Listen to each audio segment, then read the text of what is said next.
The match we have been waiting for.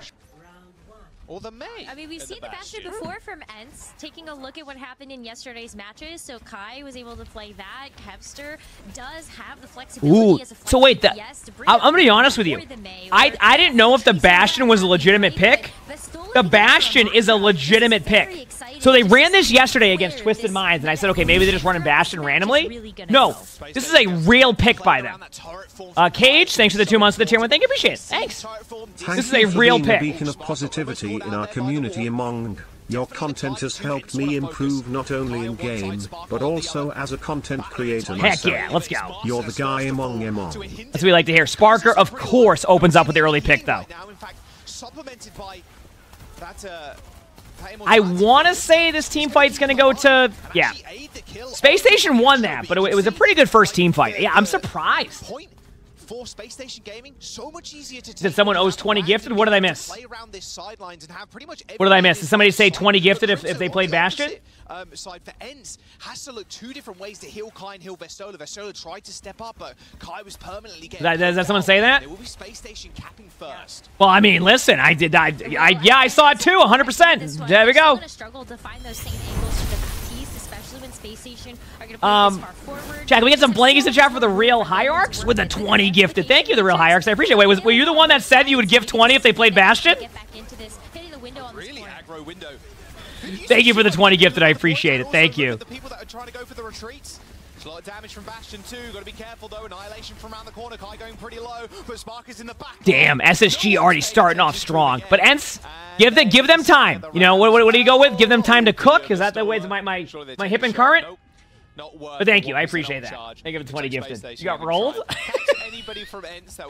Hey, you know what? At least you went through with it, right? On the 20 gifted, sometimes it doesn't happen. So, I appreciate it. Thank you. I was like, oh, surely not, but it's also Sparker, so I also wouldn't put it past him to be able to land a shot like that from that far away. Yeah. If they go to a point of view of Sparker, if Sparker's hitting shots, this could be a tough one. On Space Station, so they get to walk into this with the this could be a tough one. We'll see. Photon barrier is going to be so nice too to help split up the team. And once ENCE makes their approach, huge beat.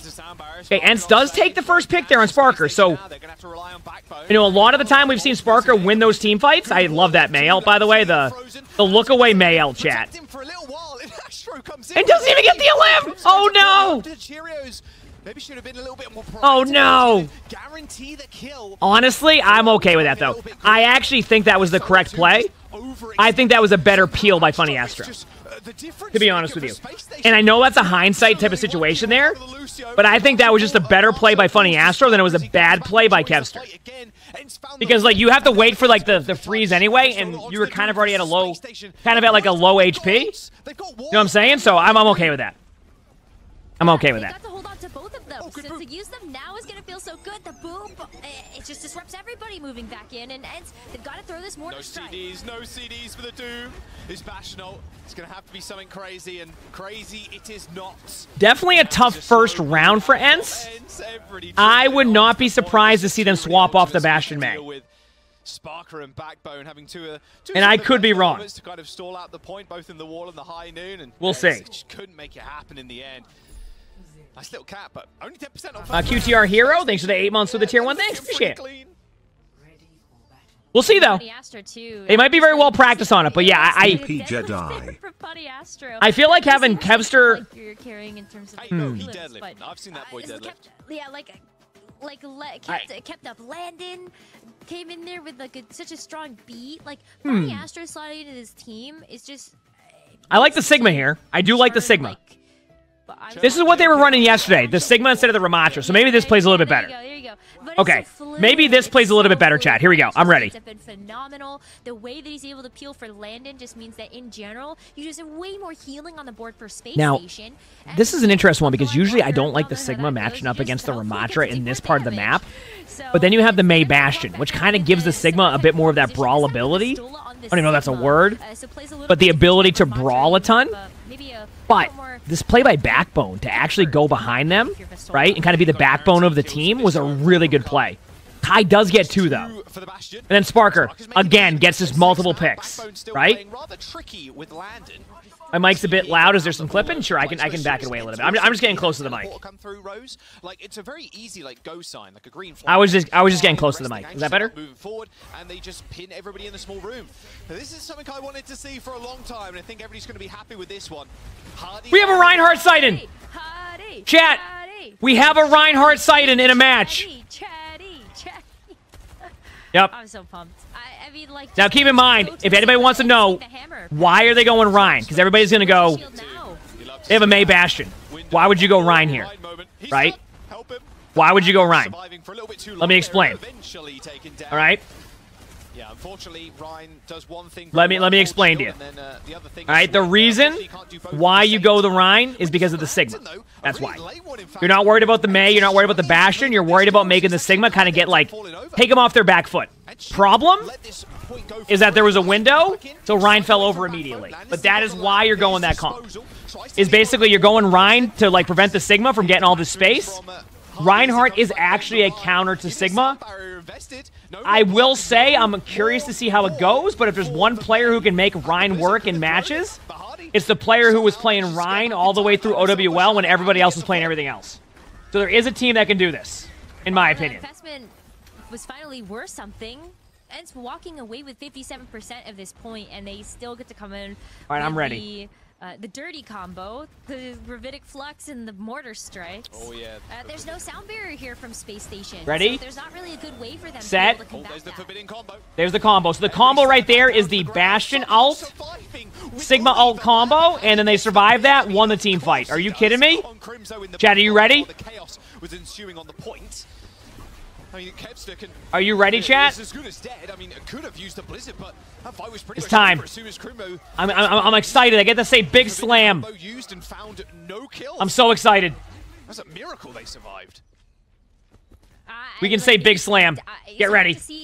Come on. The current angle that we have, but you do have the teleporter play from Backbone. You also have the burst healing from Landon plus the immortality field. Come on, chat. This is it. How Ents played yesterday. Come on, Pistola. You know you don't want to javelin that shatter. I'm ready. Here we go. So just like that, I'm excited. We're tied up on the progress on this point. Backbone with the photon barrier. Mei ult to lead off. Window after. Mei ult gets him out of there. Window keeps him out of there. Oh, big slam! Oh, yeah. He tried. TP shatter didn't end up working. That's what I'm talking about right there, chat. I'm inspired. I'm playing Rein in ranked because I can do that too. Honestly, if that sets the standard for shatters, I'm playing Rein in ranked on Monday. That's actually a good wall. You know what's ridiculous is yesterday, by the way, they flipped the point on accident, if you noticed. Yesterday, Sparker was winning these team fights like in 2v5. Now today, they're getting Sparker, and then Funny Astro's popping off and getting multiple. Like you see this? That's why they're such a good team. They can pop off at any moment. I would have loved if they went to the team comms during the Rein swap to kind of see their discussion about that too. High noon to create space. You flank with the high noon. Good lamp though. Huge pin. Right click Randy on the case. People from Space Station teleport through into the backline, spotted Kai out, and Kai could basically just sit there and react. That's all he could do as he watched Festola getting torn apart. Honestly, I think they might be able to retake this.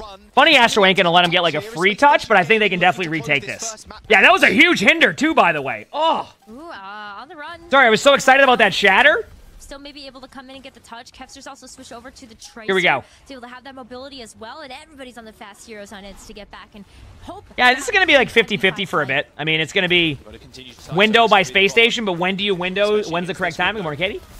Like, when's the correct timing to use this window? Probably now to keep your teammates alive. Yep. But the pulse by Kevster gets two! 90%, 97% even for Ents. Did they have to flip the point for a second? And that's that? We're going to the third round. Let's go. Let's go. What a pulse bomb. Kevster popped off right there. What a pulse bomb. Let's go. Hero swaps throughout this match. You already hit on it at the top of the match. We just have so many different styles that we could see. Let's go. Either of these teams, they've opted to play like Sigma, or we just saw Vestola play the Ram not too long ago. Orisa is also in his wheelhouse. I'm ready. How do you support that? I think we're going to see fewer swaps coming out from Space Station, just knowing that they are really going with the composition that they know inside and out. But then the onus is on ENCE to try to figure out how they're going to break that combo. They figured it out once, but they've got to do it again on the next round. And I'm ready. It's going to be a Kevster Sojourn. I'm excited about that. Yeah, I like the Sojourn here too. Those pulse ones are crazy, but I like the Sojourn here too. So true. Maybe things better on it. No, like the 97% there was probably like 96.9%. All right, here we go. So they're still running the Bastion.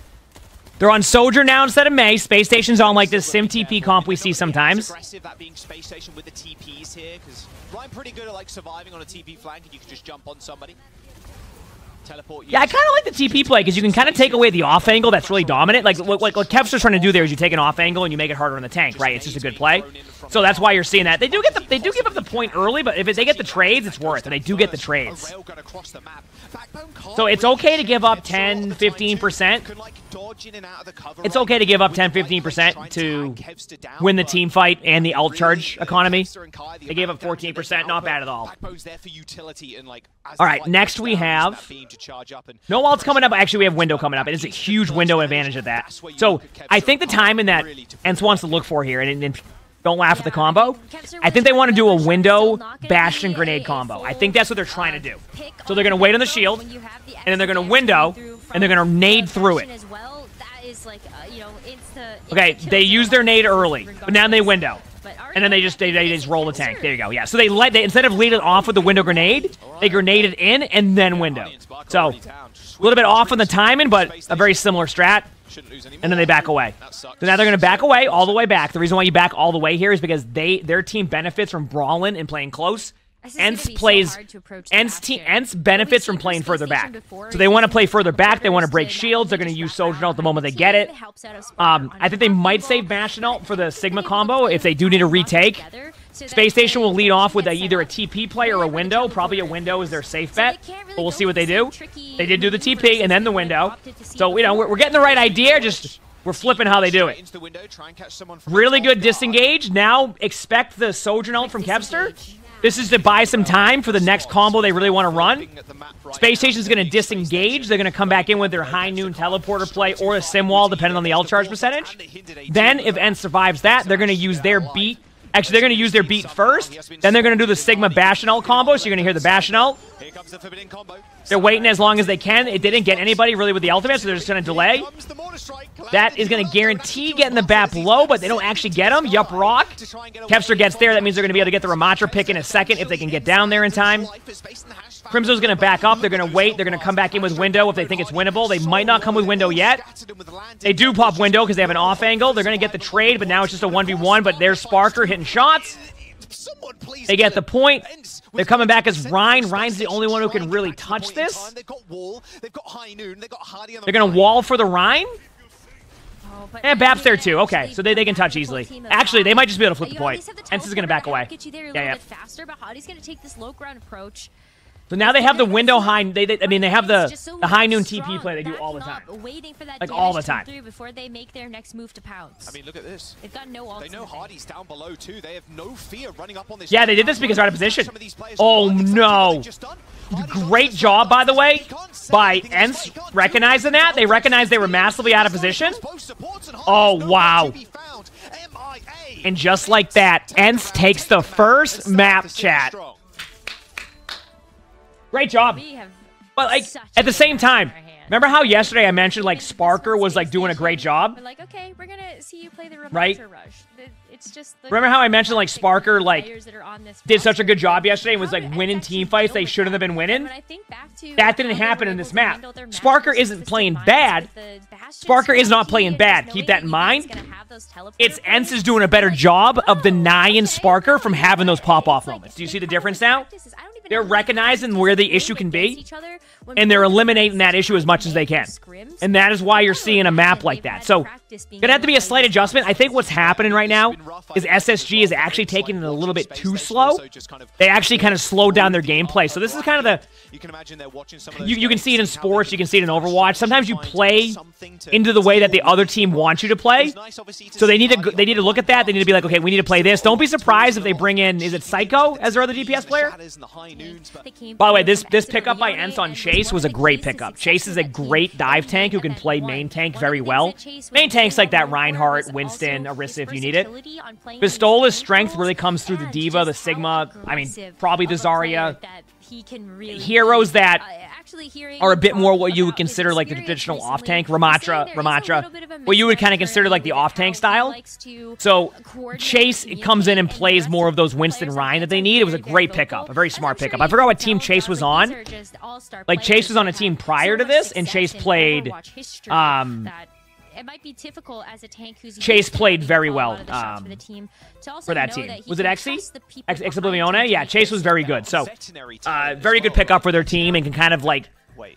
Pistola's a very good tank player. They're not vets. Well, let me think of a good way to explain it. They're not that. Yeah, they're not that type of vet. Like you know how I'm not like I can play tank pretty well. I can play a lot of the roles I play very well, but if you want to put me on Winston, actually my Winston's gotten better, but not like high level Winston play. I like if Team Overwatch is like, hey, we want to pick up a Winston Ryan player to play, I'd be like, please, so I don't you don't have to see me get on Ryan. So Chase is a great pickup by ENCE. Okay, let's listen. Let's fucking go. Let's check the comp. On a brig. Yeah, on a brig. Yeah, monkey. Ready? Pokemon jump. Yeah. 3, 2, 1. Look for brig. I'm on the comms talk for a second, chat. I'll let this go through. They dropped already. Yeah, we can walk up. We can take full space. Monkey here. Oh, I'm hindered. Oh, what a nice hinder. Walk up. I can cleave all guys.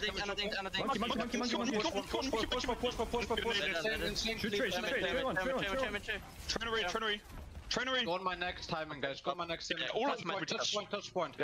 We're waiting. Yeah, stop blocking you, but don't worry. Yeah. I'm letting the team comms take over, chat. That's why I'm talking for a second. Oh, huge right click. Winston's dead. Yep.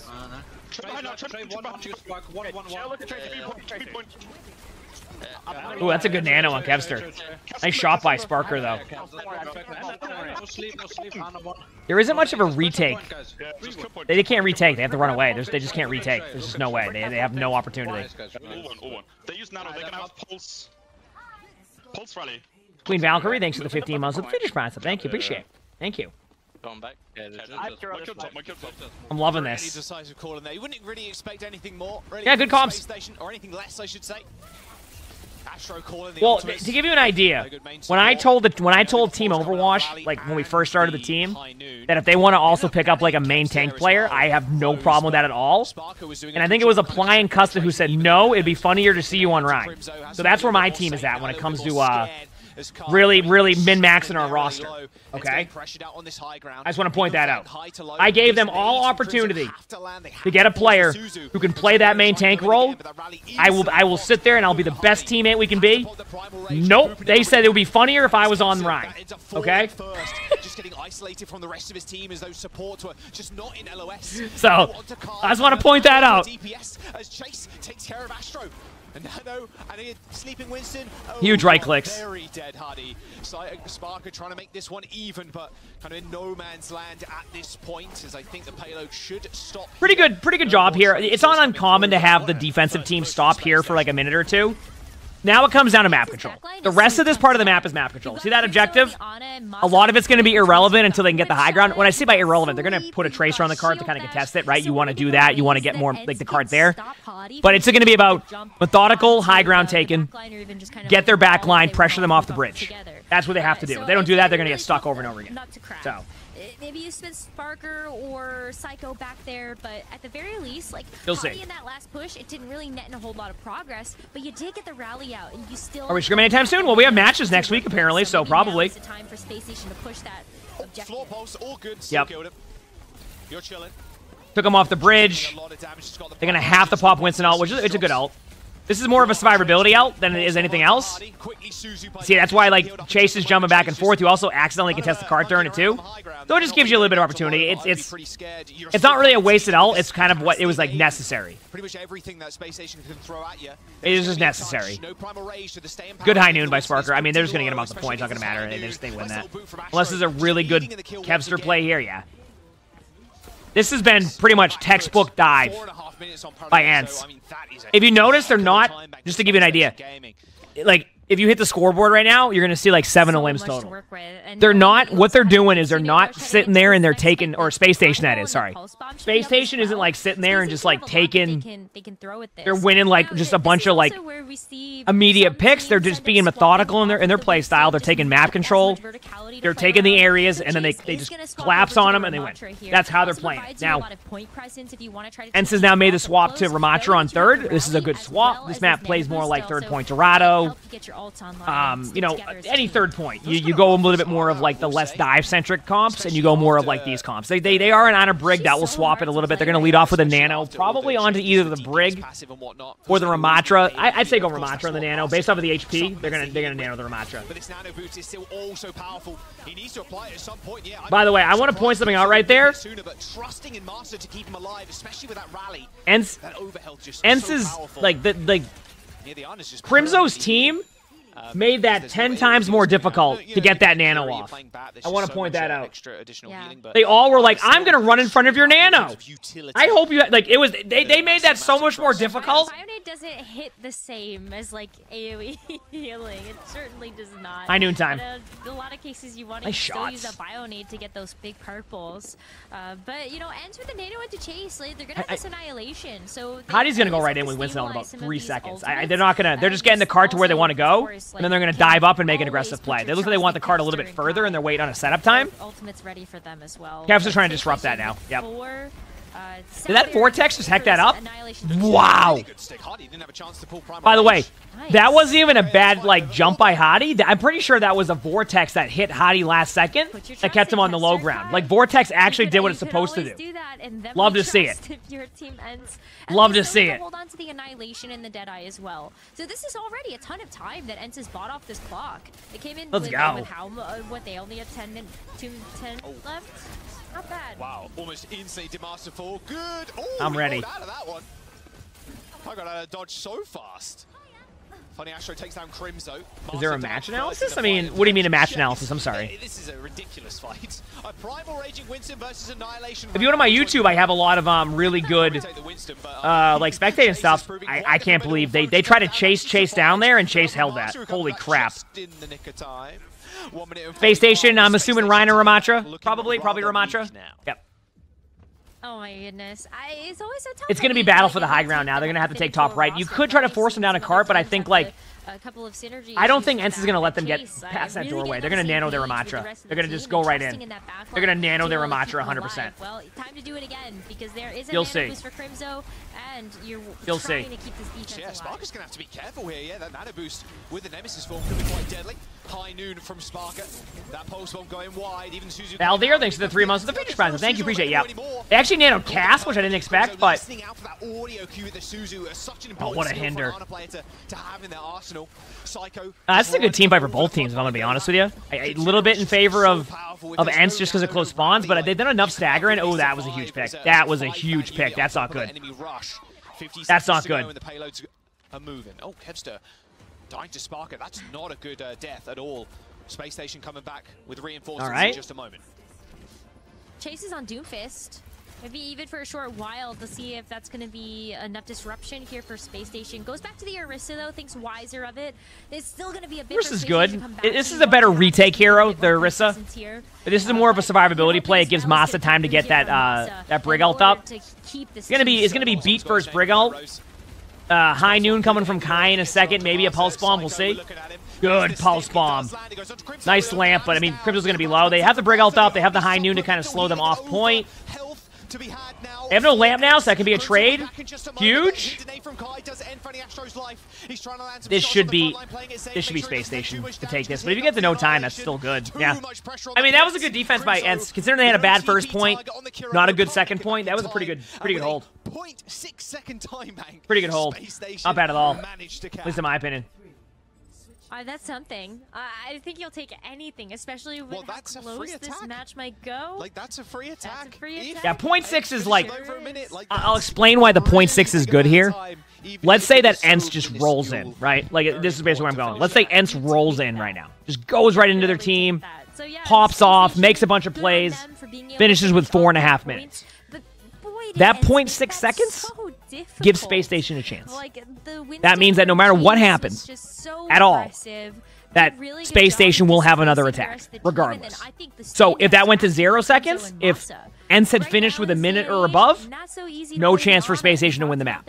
So I don't know if that 0.6 will be a difference maker, but it gives them that in their back pocket that they have a little bit more wiggle room if they do end up having like a really bad defense to still have an opportunity. And that's always good to have when you're playing these type of maps, the hybrid-based maps. It just, as a player, it just feels good to be able to have that as like in your back pocket if you need it. You hope it doesn't get to where you need it, but it's good to have. So.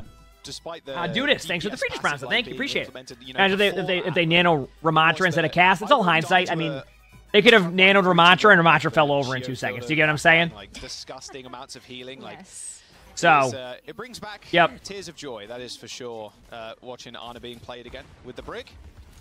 Especially Crimzo, but especially Crimzo, all right, it's time. Right? Easily his best hero. All-star Ana. Absolute nutcase on the pick. And a true veteran talent, a veteran I'm ready, chat. I'm ready. Been around for such a long time and been at the top of his game for even longer, it feels like. Well, that's a good start. Yeah, wow. Doesn't get much better than that as a start. Yeah, wow. Good. I love this position too. You roll onto the bus behind them. Right-click Randy over here. There's a Cassidy behind us. Nice bit of proactive play there from Space Station. Making my way downtown. I think that's something that Space Station, like, I've gotten really, really good at over the last stage. Is just being confident and making these big aggressive plays. So knowing that they can play a little bit more far forward. Ana Briggs all about building nano up and then nano in your Winston. Very methodical play. I mean, just take it slow. It's still an Space Station's trying to deny that, so what they're doing is they're diving down. Problem being is I think they got him out of position. I was gonna say they're gonna trade out at least one, but Hadi already built out from just like all that cleave damage, so it's not the best team fight for Space Station, but it was good enough to where they'll be back in time because they lost their Kiriko. So the Lucio can go back right now, get the Cassidy, and Kiriko can be back there in time. They might give up a little bit of map control for it, map space. But they'll be back in time, no problem. Champion, thanks for the 11 months with the tier 1. Thank you, appreciate it. Ooh, almost a one clip by Psycho there. I don't know if I would have expected the Primal to get popped there either, but... Okay, Nano Winston in. Dive there, Cassidy with Winston. Unless you want a Nano cast, it's also a viable option, but I would say just Nano. Oh, huge pick by Kai. Ends up just dying in the front line, and Crimzo and Masa are going to be super safe now. They can play. They don't even have to ult. They're gonna save their ults. They're gonna try to save their ults. That is. They know they're behind them. You can see him to the right a little bit. There's a cast. I think Sparker might high noon this. And they have beat. They're gonna try to get to beat. That's a huge purple timing, by the way. That purple timing was unreal. That Ana grenade by Crimzo was like, that could be point changing. They're gonna take that point. Wow. Wow. Yeah, that nade by Crimzo, like there's little things like that you don't even see happening. That is what won the team fight. Kai popped off, but that nade by Crimzo saves them ults, saves them time. Only downside is they don't get ults out of Space Station, but you take the point any day of the week. Okay, so now it's really gonna. I think it's gonna depend what Space Station does here. It really depends. Like, they might try to nano in with Winston, or they might try to like take the high ground with Brigo. It really, I think they're just gonna react to what Space Station does. ENCE that is. I think they want to react. They're gonna play reactionary because they have the reactionary ultimates to be fine with that. That's exactly what they're doing. They're playing reactionary on purpose. Yeah, they're gonna nano the Cassidy. Yep. Ooh, nice job. That's okay, though. That was a good play by Chase. Can you push them? Come. Push them. Yeah. Huge pulse. Come on. So Crimzos wants to push the high ground. So they're going to Brig ult to take the high ground control. Really good pulse bomb. Good movement there, though. You know, they need to get one more pick to solidify the opportunity here. They have Beat, they have Kitsune, they have Winston. They're gonna Kitsune in. They're gonna lead off with Kitsune, probably not Beat. There's a Kitsune. They're gonna High Noon. They're gonna wait a second. They're gonna probably Beat in once they know everybody's there to get the value from Beat. If they need to. Now they wait. Nano Winston. Ready, go. 3, 2, 1, go. Give. Lucy one. Oh, nice try on that. Winston has ult. They know that too. They're gonna back up. Huge trade. So they're peeling back because they know they're gonna Winston ult. So you just do this so the Winston doesn't ult. They know they have ult. They're gonna force point. They're gonna get on Winston to force that ultimate. They're gonna look for Kiriko. Yep. Sparker gets in a limb. They found the cast though, so cast is their next target. They're not gonna use High Noon. Or not High Noon, you know what I mean? They're gonna go for it. Okay, 3, 2, 1. That was quite the 3-2-1. That's a reset. That's no ults. Yep. Only Noon coming, I think. They use Beat Monkey. They fox pretty early though. Yeah. A lot happening there, huh? Pretty much every single ult thrown into that fight from a lot both happening there. sides, and Space Station still holding on with a, what, like 1.4 meters or something stupid? Like, unbelievably close from ENCE there. All right, it's time. Kai just calling out. Well, not calling out, but like, he was waiting for a boob so the High Noon could go through onto the Winston, but it never ended up coming through. Maybe that would have been the difference maker. ENCE coming in for another fight as Sparker is just holding this high ground with this High Noon. It's going to be a deadly one. I know. High Noon time. To get in there and get that boop, you know? Sparker's waiting. Chase has ult, so they're going to be aggressive with Winston. They want to clear their space with Winston. They're going to go for the Cassidy. They know the Cassidy has ult anyway, so the best way to deal with this is just go in and over ult on them to force out all of the, like, the, there you go. See? So you know they have High Noon, so the best way to get that High Noon out is to force them to use High Noon as a protection ult, but guess what? What a great job by Chase to use the last second of that ultimate to go in and boop him down. Wonderful play. And that should be the second point here for ENCE. Yep. No chance for them. Good job. To survive, and with 2 minutes to go, ENCE cap the point. Favor in Space Station right now just because they have the high ground control. I will say ENCE has a possibility here to kind of go on a snowball, but it's going to require a really fast nano here or a failed dive by Space Station. If Space Station plays like this neutral style, which we kind of just sit here, this, I want to say, do they lead off with Kitsune or are they Kitsune as a reaction to nano? That is the question here. And help bully them away. Let me see. And get up to that primal rage just a little bit faster. Back up. Space Station, they can push the. They're waiting on something. Got the Kitsune rush. I'm not. What a better place dive to now. After you see the dive in from ENCE. They're trying to minimize team fights. That's why they want to win this in one or 1.5. Just stalling point right now. They want to get Cart to under bridge. That way, yeah, I see what they're doing now. Get Cart to under bridge, and then you eventually go up. There's the Kitsune. Now they wait. They Brig ult defensively. They wait. They back up. They're going to get a free pick onto the Kiriko. They do have Winston ult, though, so they're not worried about this like team fight. This should go in favor of... I want to say this is in favor of... Yeah, Space Station. I'll give you the flip side of that, though. ENCE is happy with where the card is, but I'm going to be honest with you. If Space Station knows how to use their ultimates correctly here, which it's Space Station, they will. If they start off and rotate this correctly, High Noon defensively, Winston out aggressively, Beat when you think you need Beat, Pulse Bomb early, try to get a play. But they have a lot of good ults. Kevster's Pulse Bomb is pretty much the most important ult here, in my opinion. To win the fight, that is. What a great response for Space Station to have as Kai's going to hit the dead Huge stick. Now. Oh, the timing. It was like a second sooner. Nice hinder, though. By the way, I think they might lose Winston right away. Okay. Chase is not going to give him time. Going in with ult. If he can manage to juggle Astro, which is hard at the best of times, Chase is just baiting them, trying to buy time. It failed High Noon. Great dive by Space Station. Chase has to make a trade now. If Chase doesn't trade here, it's over. Yeah. 5 seconds here, it's up to Kevster to touch. He's on the payload, but he's going to have to hit the recall. Yeah, it's not going to matter. Unless there's nothing they can do. Good heals by Crimzo, but there's just no way. Like, it's just... running out of cooldowns. That's it. I mean, another great map. So, I mean, this is why it's going to be a great series, in my opinion. Can't quite do it as Space Station take map 2. I know, happy. Oh my god. I mean, Sparker definitely first map was getting. Here's my thing is like. Maps like Rio, you're able to have a little bit more distance, right? A map like this is going to be very much about that bridge control, but you're going to have them up in your face a lot more than you would on, let's say, the map we just watched of Rio. So, I think overall, this map is kind of... I actually believe this is a 50-50 map right now. Now, you're like, it's always 50-50 because teams are... Space Station normally would be like, oh, 90% chance to win. I think this is 50-50 because if you look at the Koth map, and you look at how they played that, and they brought Vistola back in, yeah. So, they're going with more of the Ramattra or the Aristocomp here. You know, even a Diva if they want to. So, and Backbone's back in, which means they're going to run that Sim May type of comp. You're going to see either pretty much Sim or May exclusively. It's going to be pretty much a battle for the high grounds. And that's what's going to be. The team that can dominate the high ground, control the map, is going to win. That's the one thing about both of these Adriana, thanks for the 3 months of the Tier 1. Thank you, appreciate it. Thank you. Makes this matchup so exciting is the rosters go so we'll see. deep. And they have people in every role that are just so good at what they do. Yeah. I think having especially in it's a good match. I feel like really good we're match. treated to have such good Does New tanks. Queen Street ever get played? I don't know. Oh, WCS? I don't think it's in the map pool. I think there's map pools, and I think they just made it so the first team to pick chooses between one of the maps.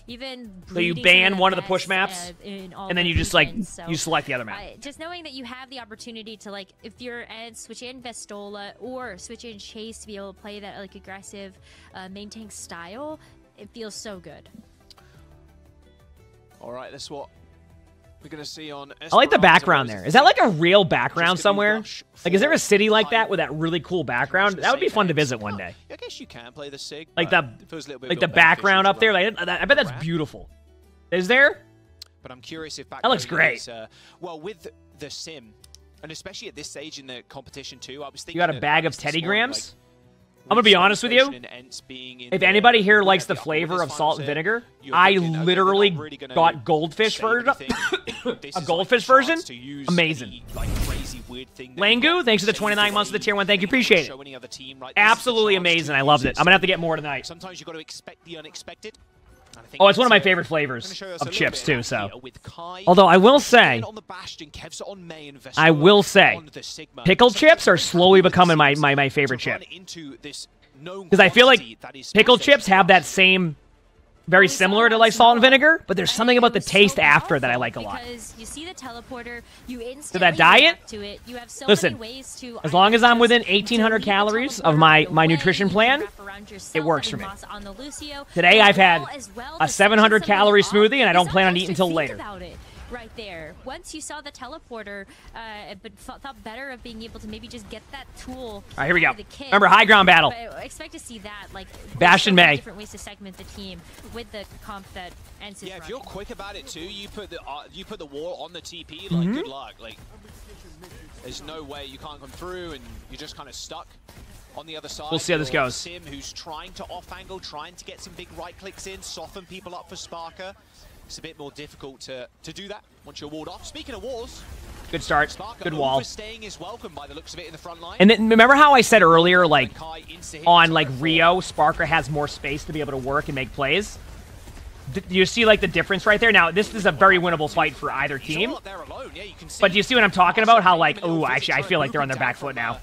Yeah, they're on their back foot. They're not going to be able to hold that. I mean, maybe they get one a limb, but they're going to be able to grind them down right now. Yep. Sparker doesn't have as much space in this map. So when Sparker doesn't have as much space, ENCE can kind of deny a lot of the win conditions that Space Station are used to.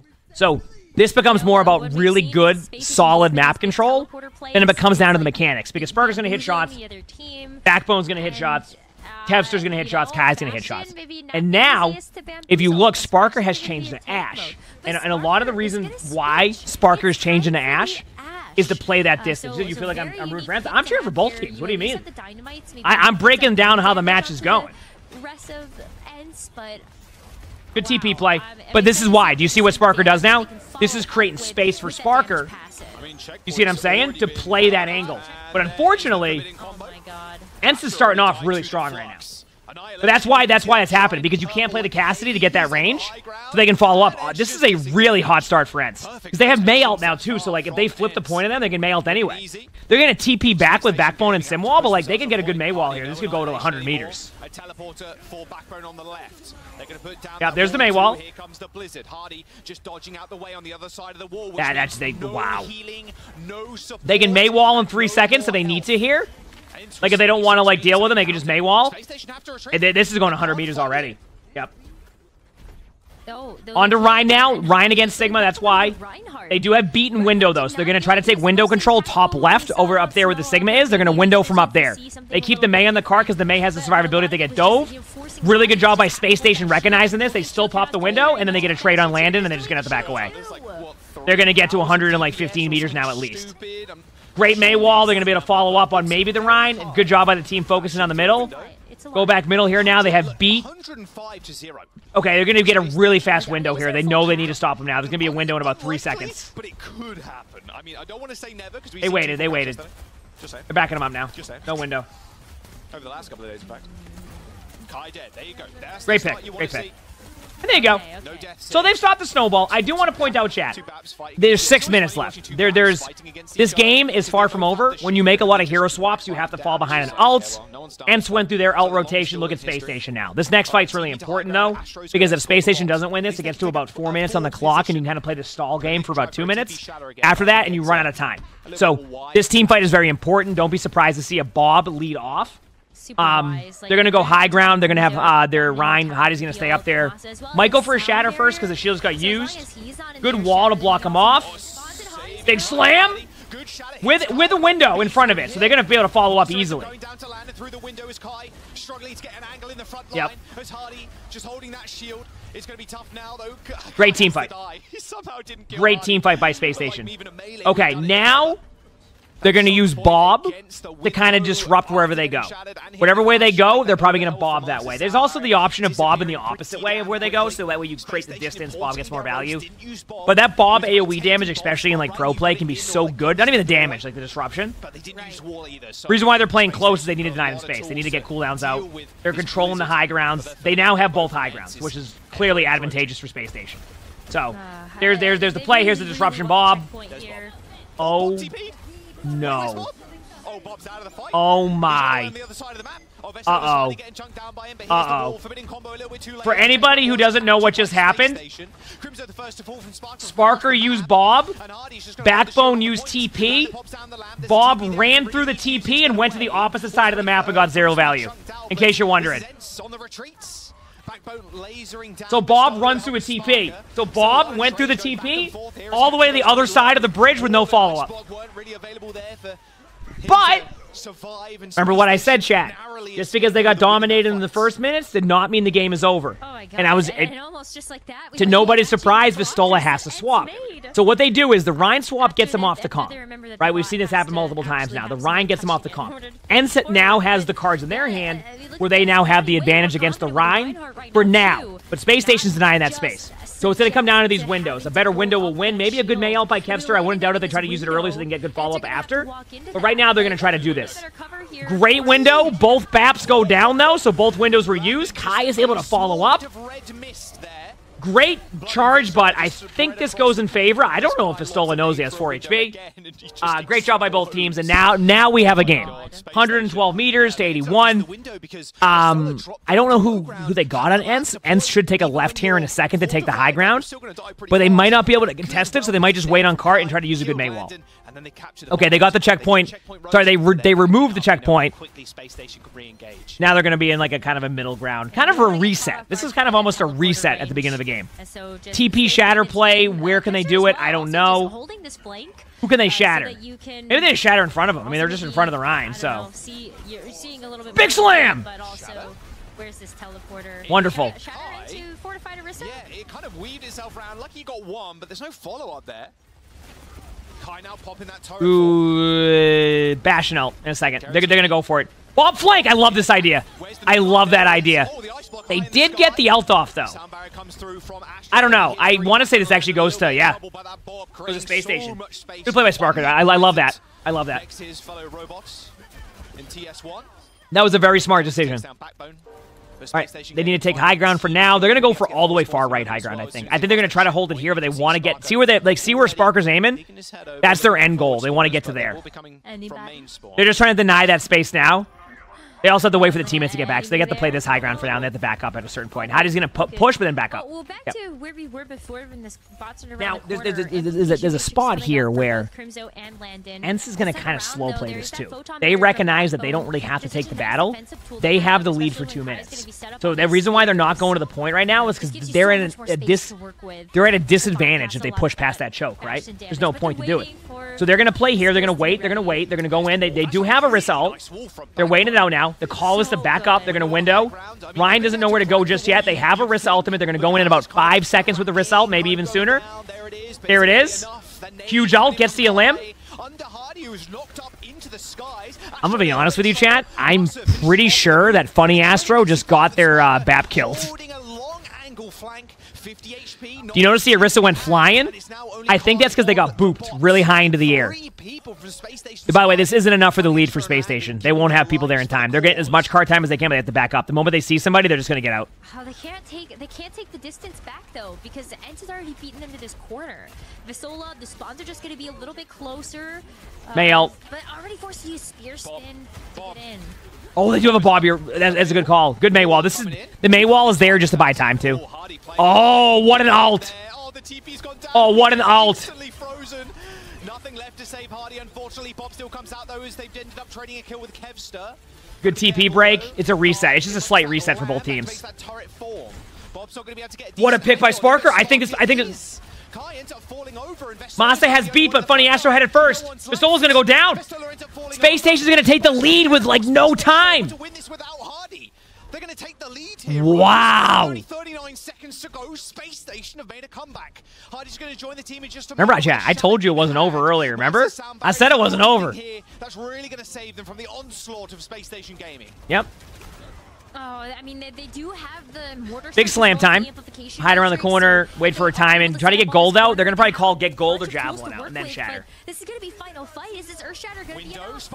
Oh, what a window. Through it kills Masa. Shatter in hand of Hardy. Here comes the mortar strike. Big slam! Backbone, there's no chance he survives. Actually does. It's actually Funny Astro that falls over to it. But remember, Space Station still have the lead. 130 meters to 112. You know, there's a long way to go for ENCE. No, But there is a situation where they have the ult pool here. They have the ult pool. Reason why Hadi went Sigma, they're going to slow down their play now. They're going to play map control. They're not going to stop the bot for a bit. They're not going to... They're going to slow... I was completely wrong. They're going to sim wall in and go right for it. Well, they're trying to get ults out. It's one of the two. Okay, they're getting a little bit of space here with that window. Okay, there it is. Well, hit a hit marker, but no initial kill. Crimzo didn't get beat. I don't think... Yeah, I was going to say. That is not good. Sparker's already killed Crimzo. It's a decent trade onto Backbone, but oh, the javelin! How's the HP looking, though? It's only Masa healing. Hadi's low, too. I believe it or not, I think Space Station still has a slight advantage here. Because they just have a BAP on high ground. Kevster gets the elim, but it's a BAP and a Lucio versus 2 DPS with half HP. Yep. What a map! Oh, what a match! I mean, what really happened there was it came down to that fight right at the corner. When they got that mail and they didn't trade on the sim and win that, that was it. Sparker made a good play, but we told you it was going to be a good game. We told you it was going to be a good game. SSG stands for Space Station Gaming. That's why we call them SSG a lot of the time. I know it's like, it can be a bit confusing at times, but yes, that's why we call them SSG. Yep. I saw that is why. that. Observers, I saw that. Per usual, chat, if you haven't hit the follow button yet, go hit that follow button. We've got a match to watch. We know what your opinions. All right, they're going to roll out the gate pretty damn fast. Okay. So they're running the similar comp. Kevster isn't on the May, but it makes sense. Especially with these windows, the window nades. We'll see. Kind of nasty. But how do Space Station deal with that, right? Because it took them a while to get through that sort of conglomerate when we were on Esperanza. Was it Rachel? Heck yeah. I'm glad to hear that works. They didn't win. They couldn't figure out quite how to break that, right? So they're going to have to do that now. It's going to be hard for them to push into without CDs. I'm going to lose my voice again today, chat. Stepping up to Space Station even, it's going to be pretty tough. I mean, you also need a fully healthy shield from Vestola too. And now Senpai, thanks for the gifted sub. Thank you. Appreciate it. Two people This is a normal team fight. One team takes it slow. I mean, I feel like I see it so many times where this team, like one of the teams takes the point with just like, with no contest and then nothing happens. And it's like, the problem with the strat is like, if nothing happens, then you just lose the point. And they are. They're just going to lose the point. Not today. Just going to stand in front of your face and shoot you down. There Yeah. you go. I wouldn't doubt if we see a Ramattra versus Ramattra. I'm winning this fight as well because it took so long. It's very beneficial for Space Station. Team kill, 70%. Hence, They're still in that Bastion. They're going to stay this. That's their combo. Sigma Bastion is just their combo. Yeah, like, do they? No, they don't go for the point. There's 0 point. Kenzer's going to come back. Oh my god, Astro. Dude, Astro. No, I don't think so. Astro's crazy. I don't think they go for the point at all. This is a normal Solo Q Lucio gameplay right now, is what you're saying. I was wrong. They went for the point. Oh, he's going to get chased by the Trey, but... Oh no, he missed out the wall right. Okay. Window for... Oh, there Worth. he is. Yeah, he messed up They the got wall. window out. Door there. I mean, Worth, right? I think that's Worth. If you could... Wait, they traded windows. Never mind. Not Worth. A little bit too scared to... I guess they cleared them out, but I think they're okay with that because they're going to spawn up to a good spot anyways. I don't know. It's such a hindsight call. Now it's a lot better because they staggered Landon so they can actually go and capture the point. Astro is the They need a pause? What's going on? To close out Oh, okay. point. Let's just call it tactical. To turn their attention away. Nah, he wasn't feeding that much. He was distracting a lot of the time, but yeah, he didn't. Ideally, didn't want to be there. Oh, the Lucio duels? Yeah, those are good. But you know, Sigma alt Bastion out. Sigma alt Bastion out. I suppose. Sigma alt Bastion out. There it is. Combo coming in.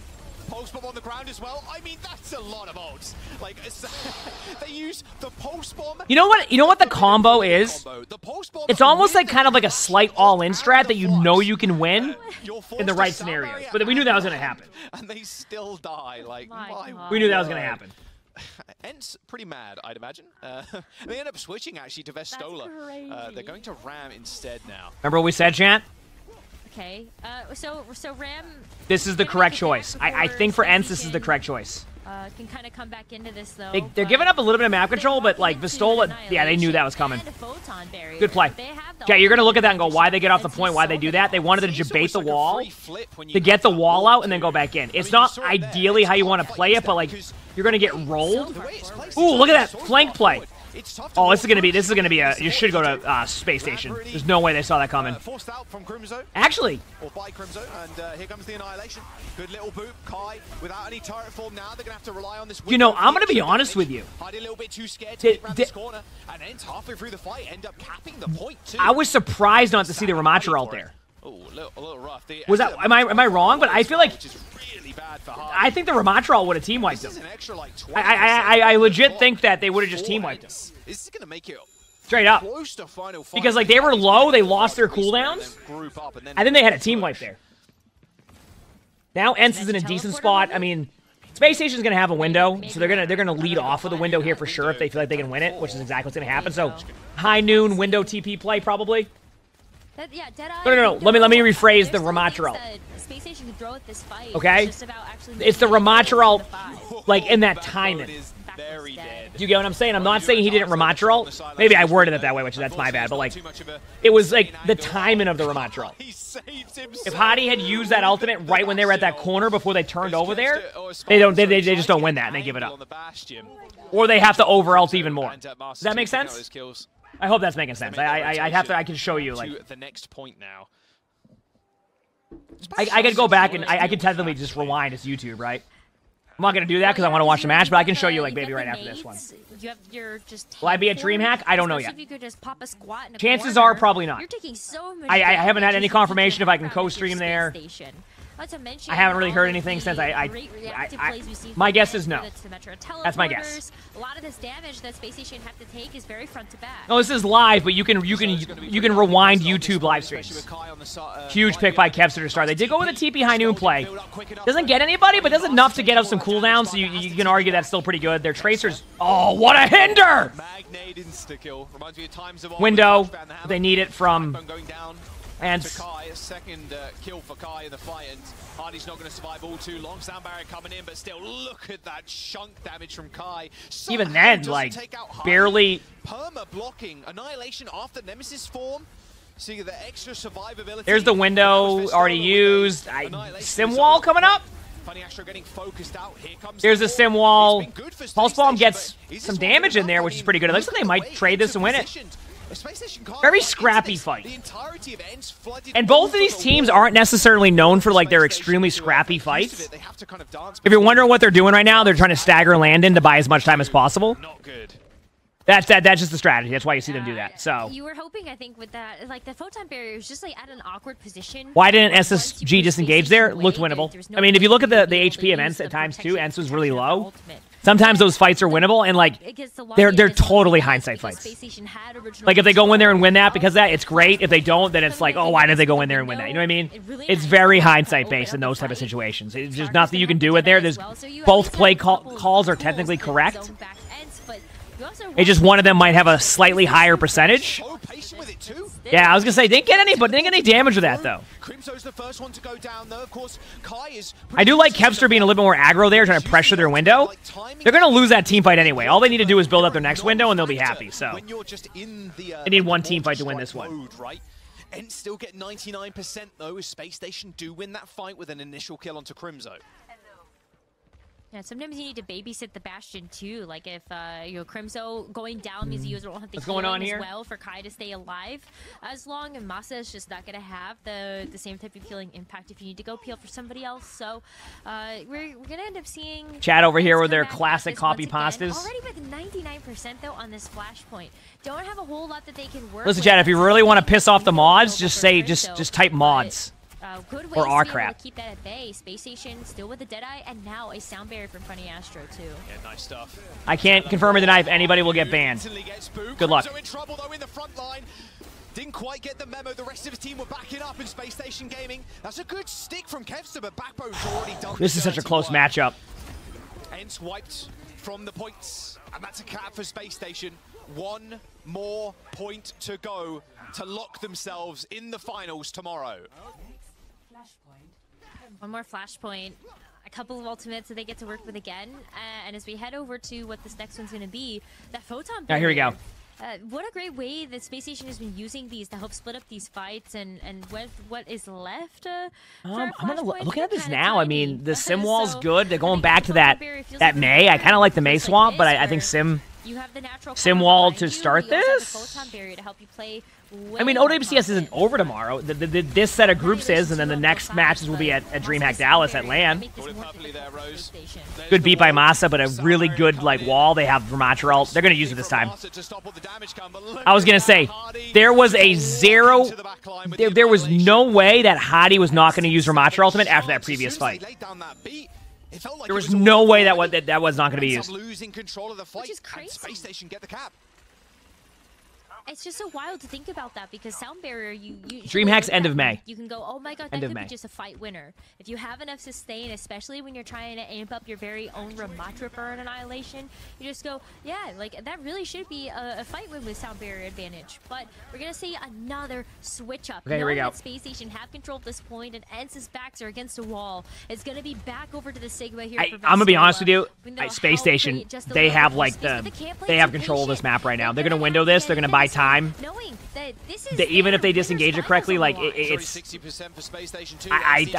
is going to be it. They know BAP's low in the room. They're going to trade out in a second. You might see there's this is tough. They're trading, but now they're giving up on the team fight. They had to. Oh, what a hinder.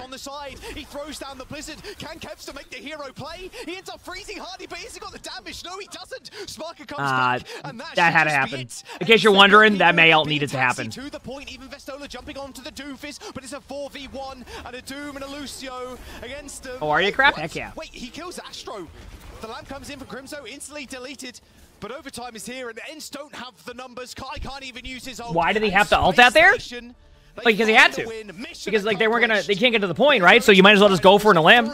If Kevster gets the elim there, great. There's just no way you can do that. That ult would have been used in spawn doors, going, oh well, we lost. That's literally what would have happened. So, you know, the 3-1 predictions by the everybody was about correct.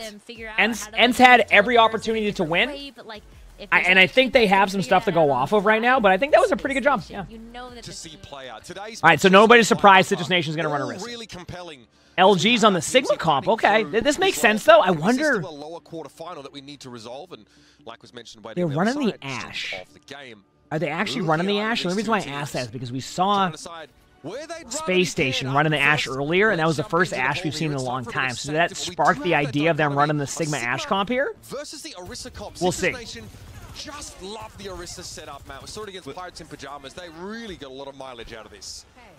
And we've seen this type of Sigma-based play from teams before, right? You're almost. Oh, I mean, I think LG is going to be the favorite going in, but I'm telling you, I expect Citrus Nation to play a lot better than people expect. The Orisa Zeb getting right. That's how I see it. Luminosity. That's going to be Immortality Field out already. They got to do everything they can to keep. Like, I'm not saying they're going to win. I'm just saying, like, I expect them to play better than people expect. Which is something that wants to push up and take a lot of space. Otherwise, Vision has a pretty easy. Nice shots by Vision there. Flipping Tap's wings. Normally Tap was seen on the Tracer, who's looked incredible on that Not roll. bad at all. And I feel like Citrus Nation, Matt, maybe just push up a little too far. Zeb takes a ton of damage and gets out.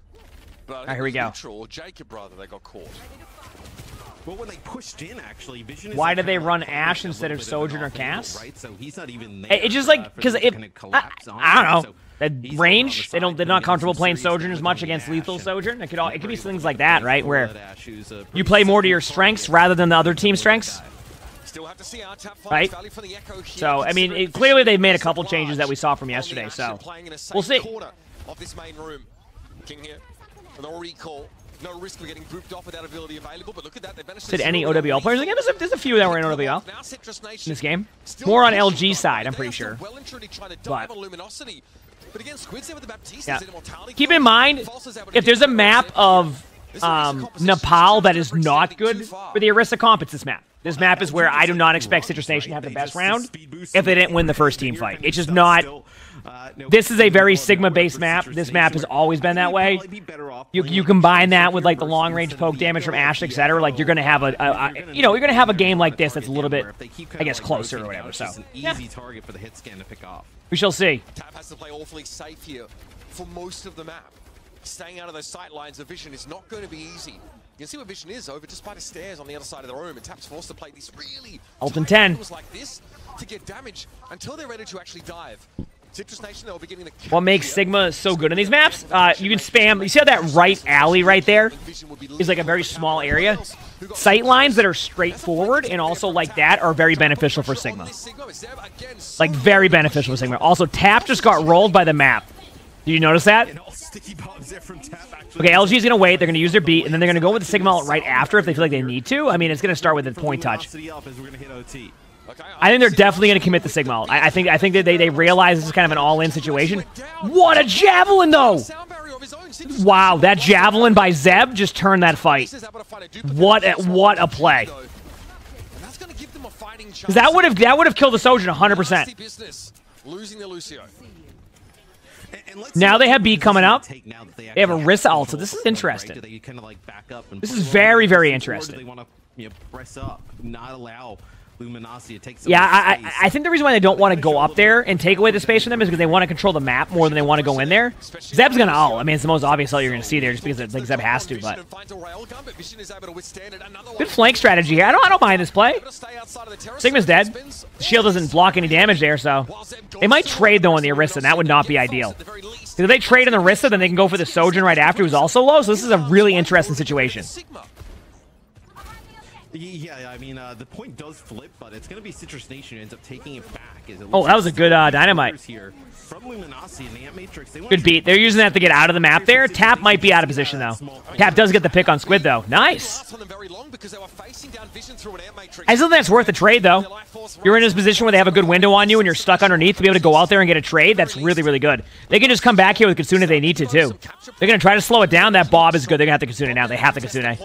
If they don't Kitsune that, they're going to Kitsune that to get the Bob. See, the Bob's going to fall over. They're going to give up the point for a second, which they've traded the point twice now, which actually was a big play by LG because they probably would be at about 75% right now if it wasn't for that. So Tap has ult, so don't be surprised to see a Sigma, maybe a Tracer again here. Oh, but King goes in with a double pulse bomb. That should end this round. But like as you can see, that it wasn't a bad play. I mean, this would have been around 99% to about 85% if they didn't flip the point twice on him. So, and the next map will be a little bit better for like the play style that they want to run, at least in my opinion. Very comfortable in that role and in so, that matchup. We'll see. And man, and you know, the pulse bomb connecting with both supports there at the end. We'll take a look at it here from King's POV. All right, I'm ready. Swift step both got used. There's nothing that backline could have done. No. That is a brutal, brutal scenario to be, right? That backline is like kind of playing in that corner, trying to like contest point when that happens, and use all your kind of utility, and then get hit with the pulse bomb. It's worst case scenario. There's Luminosity hovering a potential Ramattra comp here, so not going to play the Sigma on this point. Is the Sigma? It makes sense, but this is where I think Citrus Nations. I don't know if they'll win the first team fight. They need to. I think they really need to, but like. They lost the map control already. It's interesting. They lost the contain a little bit, so I'm curious to see how they play this next. Okay, good job. Just delaying their cooldowns. Smart play. Bursting out there, using gold. Kiriko's out of position. They saw that. They might go in for the Kiriko because they just used their... Yeah, I was going to say, the Kitsune, Where's the rest of the DPS at? Are they off angle in main? They are. Okay, it's a good play. It's a good setup. False again seems pretty unperturbed by Citrus Nations probing for the time being. There is a little flank being set up by Lethal. Arista's controlling the health pack room, so like they're not worried about the Arista versus Hecht in a second. Yeah, I also think Tap needs to be really careful, right? Playing around vision on that Cassidy, so... Holy crap, Lethal not bad at all. King at range. That's a huge shot there for Lethal. Citrus Nation. Yeah, good start by Lethal there. Tap is actually farming this pulse bomb really quickly. As long as there isn't like a huge hinder here, I think they can hold for a little bit. What's the rest of his cooldowns looking like? I actually don't know. Oh, what a play! I love that time in by Citrus Nation there. I think they might try to tap the point. Nice job. Good start for Citrus Nation. That's exactly what they needed. And they got a window out, which actually gives them, I want to say, one more free team fight. Onto vision, so by the way, if you're starting to notice a lot more players not shooting at somebody when they're running away, they're just staggering. That extra 3-4 seconds can be huge. So, yep. Railgun damage right on the Ramattra shield can kind of outrange that Cassidy here. On this point, it's really kind of like the Tracers just both pestering out some of those hit scans. That time it's Lethal taking out King right off the rip. Luminosity really want to take a fight in a I'm position ready. where Nemesis form can get maximum value. Kitsune. I mean, they're just going to Kitsune. Here, and I do want to see if Luminosity they're waiting as long as possible because the longer they wait in this Kitsune, the better the play's going to be. So they're just going to wait from the cross. They're going to Kitsune as soon as they can. I was actually wrong. They actually went with the Orisa. Oh, actually, you know what? Real talk? Much better plan by Citrus Nation there. That was a great play. And the reason why it was a great play to me... is because they were able to save Kitsune. And Kitsune, to me, is usually a free team fight win, or it's at the very least, the other team has to overcommit ultimates. So now, Citrus Nation is going to be able to Kitsune out this, and in theory, if they win this, if they win this team fight, they win this round. And this is what I mean by that, like, what LG is doing, they're doing a split play. See, they have 3 top left. Actually, they might, let me see if the Ramattra shows up there with this. Okay, never mind. They're just going to go out here and they're going to use High Noon. Lethal damage to a few players. This will be quite brutal. Potentially last fight territory. It'll be a dead eye to open things up. But Citrus Nation, they're good disengage. Back up, back up. Kitsune in when they're ready. There it is. Kitsune should be at the bridge so they can kind of use that. Good job, actually. Honestly, a pretty good play by Luminosity there. And what I mean by that is they kind of managed to disengage it very well, get the point, and now they can play it like in a good spot. So, ended up being a really good disengage by LG. Like, very smart. So, very, very smart. Neutral, not going to be benefiting from it, but Tap is more than happy to use it. Wow. Should be it. Unless something miraculous happens here with like the Tracer and the Ramattra, that's pretty much this, yep, nice shot, good play. And there you go. Much better map for Citrus Nation. So I will say, Citrus Nation's comp definitely plays a little bit more into them going into the next map too. But I do think LG, it's very minimal on that one because it's very playstyle based, where teams want to take the team fight, how they want to do it. So we'll see. We'll see. We've seen Orisa win out, a significant portion of the time where it looks like False already potentially going towards this Orisa here for this final point. Definitely feels like Ramattra, while favored against Sigma in some circumstances, we will see. Orisa has probably, the ability to mitigate that damage while also taking space. With the Javelin spin, whereas Ramattra gets slowed down greatly and can only sort of really defend himself there. So I love close games. Doesn't break up projectiles, doesn't cancel out things like pulse bombs and such. And when push came to shove, I want to see where they TP to. Are they going TP above middle, or are they going TP top right?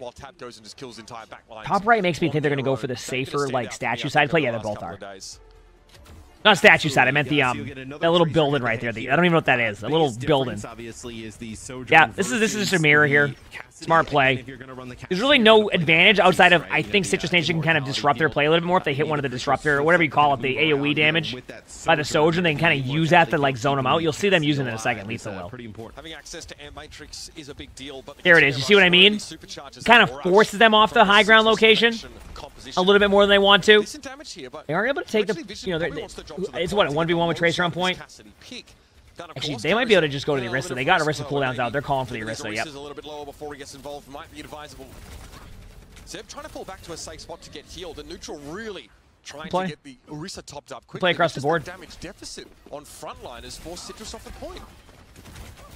Yeah, it was everything used there for Seb at the start, right? Ended up using Spearson and then Fortify. King in a lot of trouble, makes the health. Okay, so Falls has... to be able to stay alive as, they have a window advantage right now. Citrus Nation is going to have Kitsune soon, but I think the window will be pretty aggressive. They can win a fight off of that. Kind of a good flank by Lethal, though. I feel like the flank by Lethal ended up being really good. Like, that play idea was there, but it was just a good window timing. I did like that idea. That was a very winnable fight with that like flank play they did. And Luminosity, I mean, both these maps. Yeah, good start, but are they in their spawn? Very much dominated village. Luminosity up to a great start. Yeah, I was gonna say they're like a 2v2 in their spawn. Very far behind enemy lines is no King, and it looked like Juby were trying. What in the world is happening here? This is in the spot. This is in their spawn. Yeah. And also uses that was a decision made by Citrus Nation. Feels bad. Now, if you have the point I mean, they flipped the point, so I guess you could say they was good. They can Kitsune this. They can. Yeah, they can Kitsune. They can still just Kitsune in this and win it. They actually ended up working in their favor a little bit. As I say that, they get rolled. Okay, they traded. They already had control of the point. The delay on backliners seems worthwhile. Taps able to find False over the pulse bomb. King. Yeah, but they have a result now, and Kitsune they can heal up pretty quickly. So actually, ended up being a fairly even fight for that. If they can trade on the cast right now, that'd be huge. Good beat. They're gonna ult in 3, 2, 1 with Orisa once they get towards the Orisa. I don't know. Maybe they don't ult this. I think they might give this up. This might be a don't use ults. Yeah, it's a don't use ult situation, which is smart. I think it was a smart play.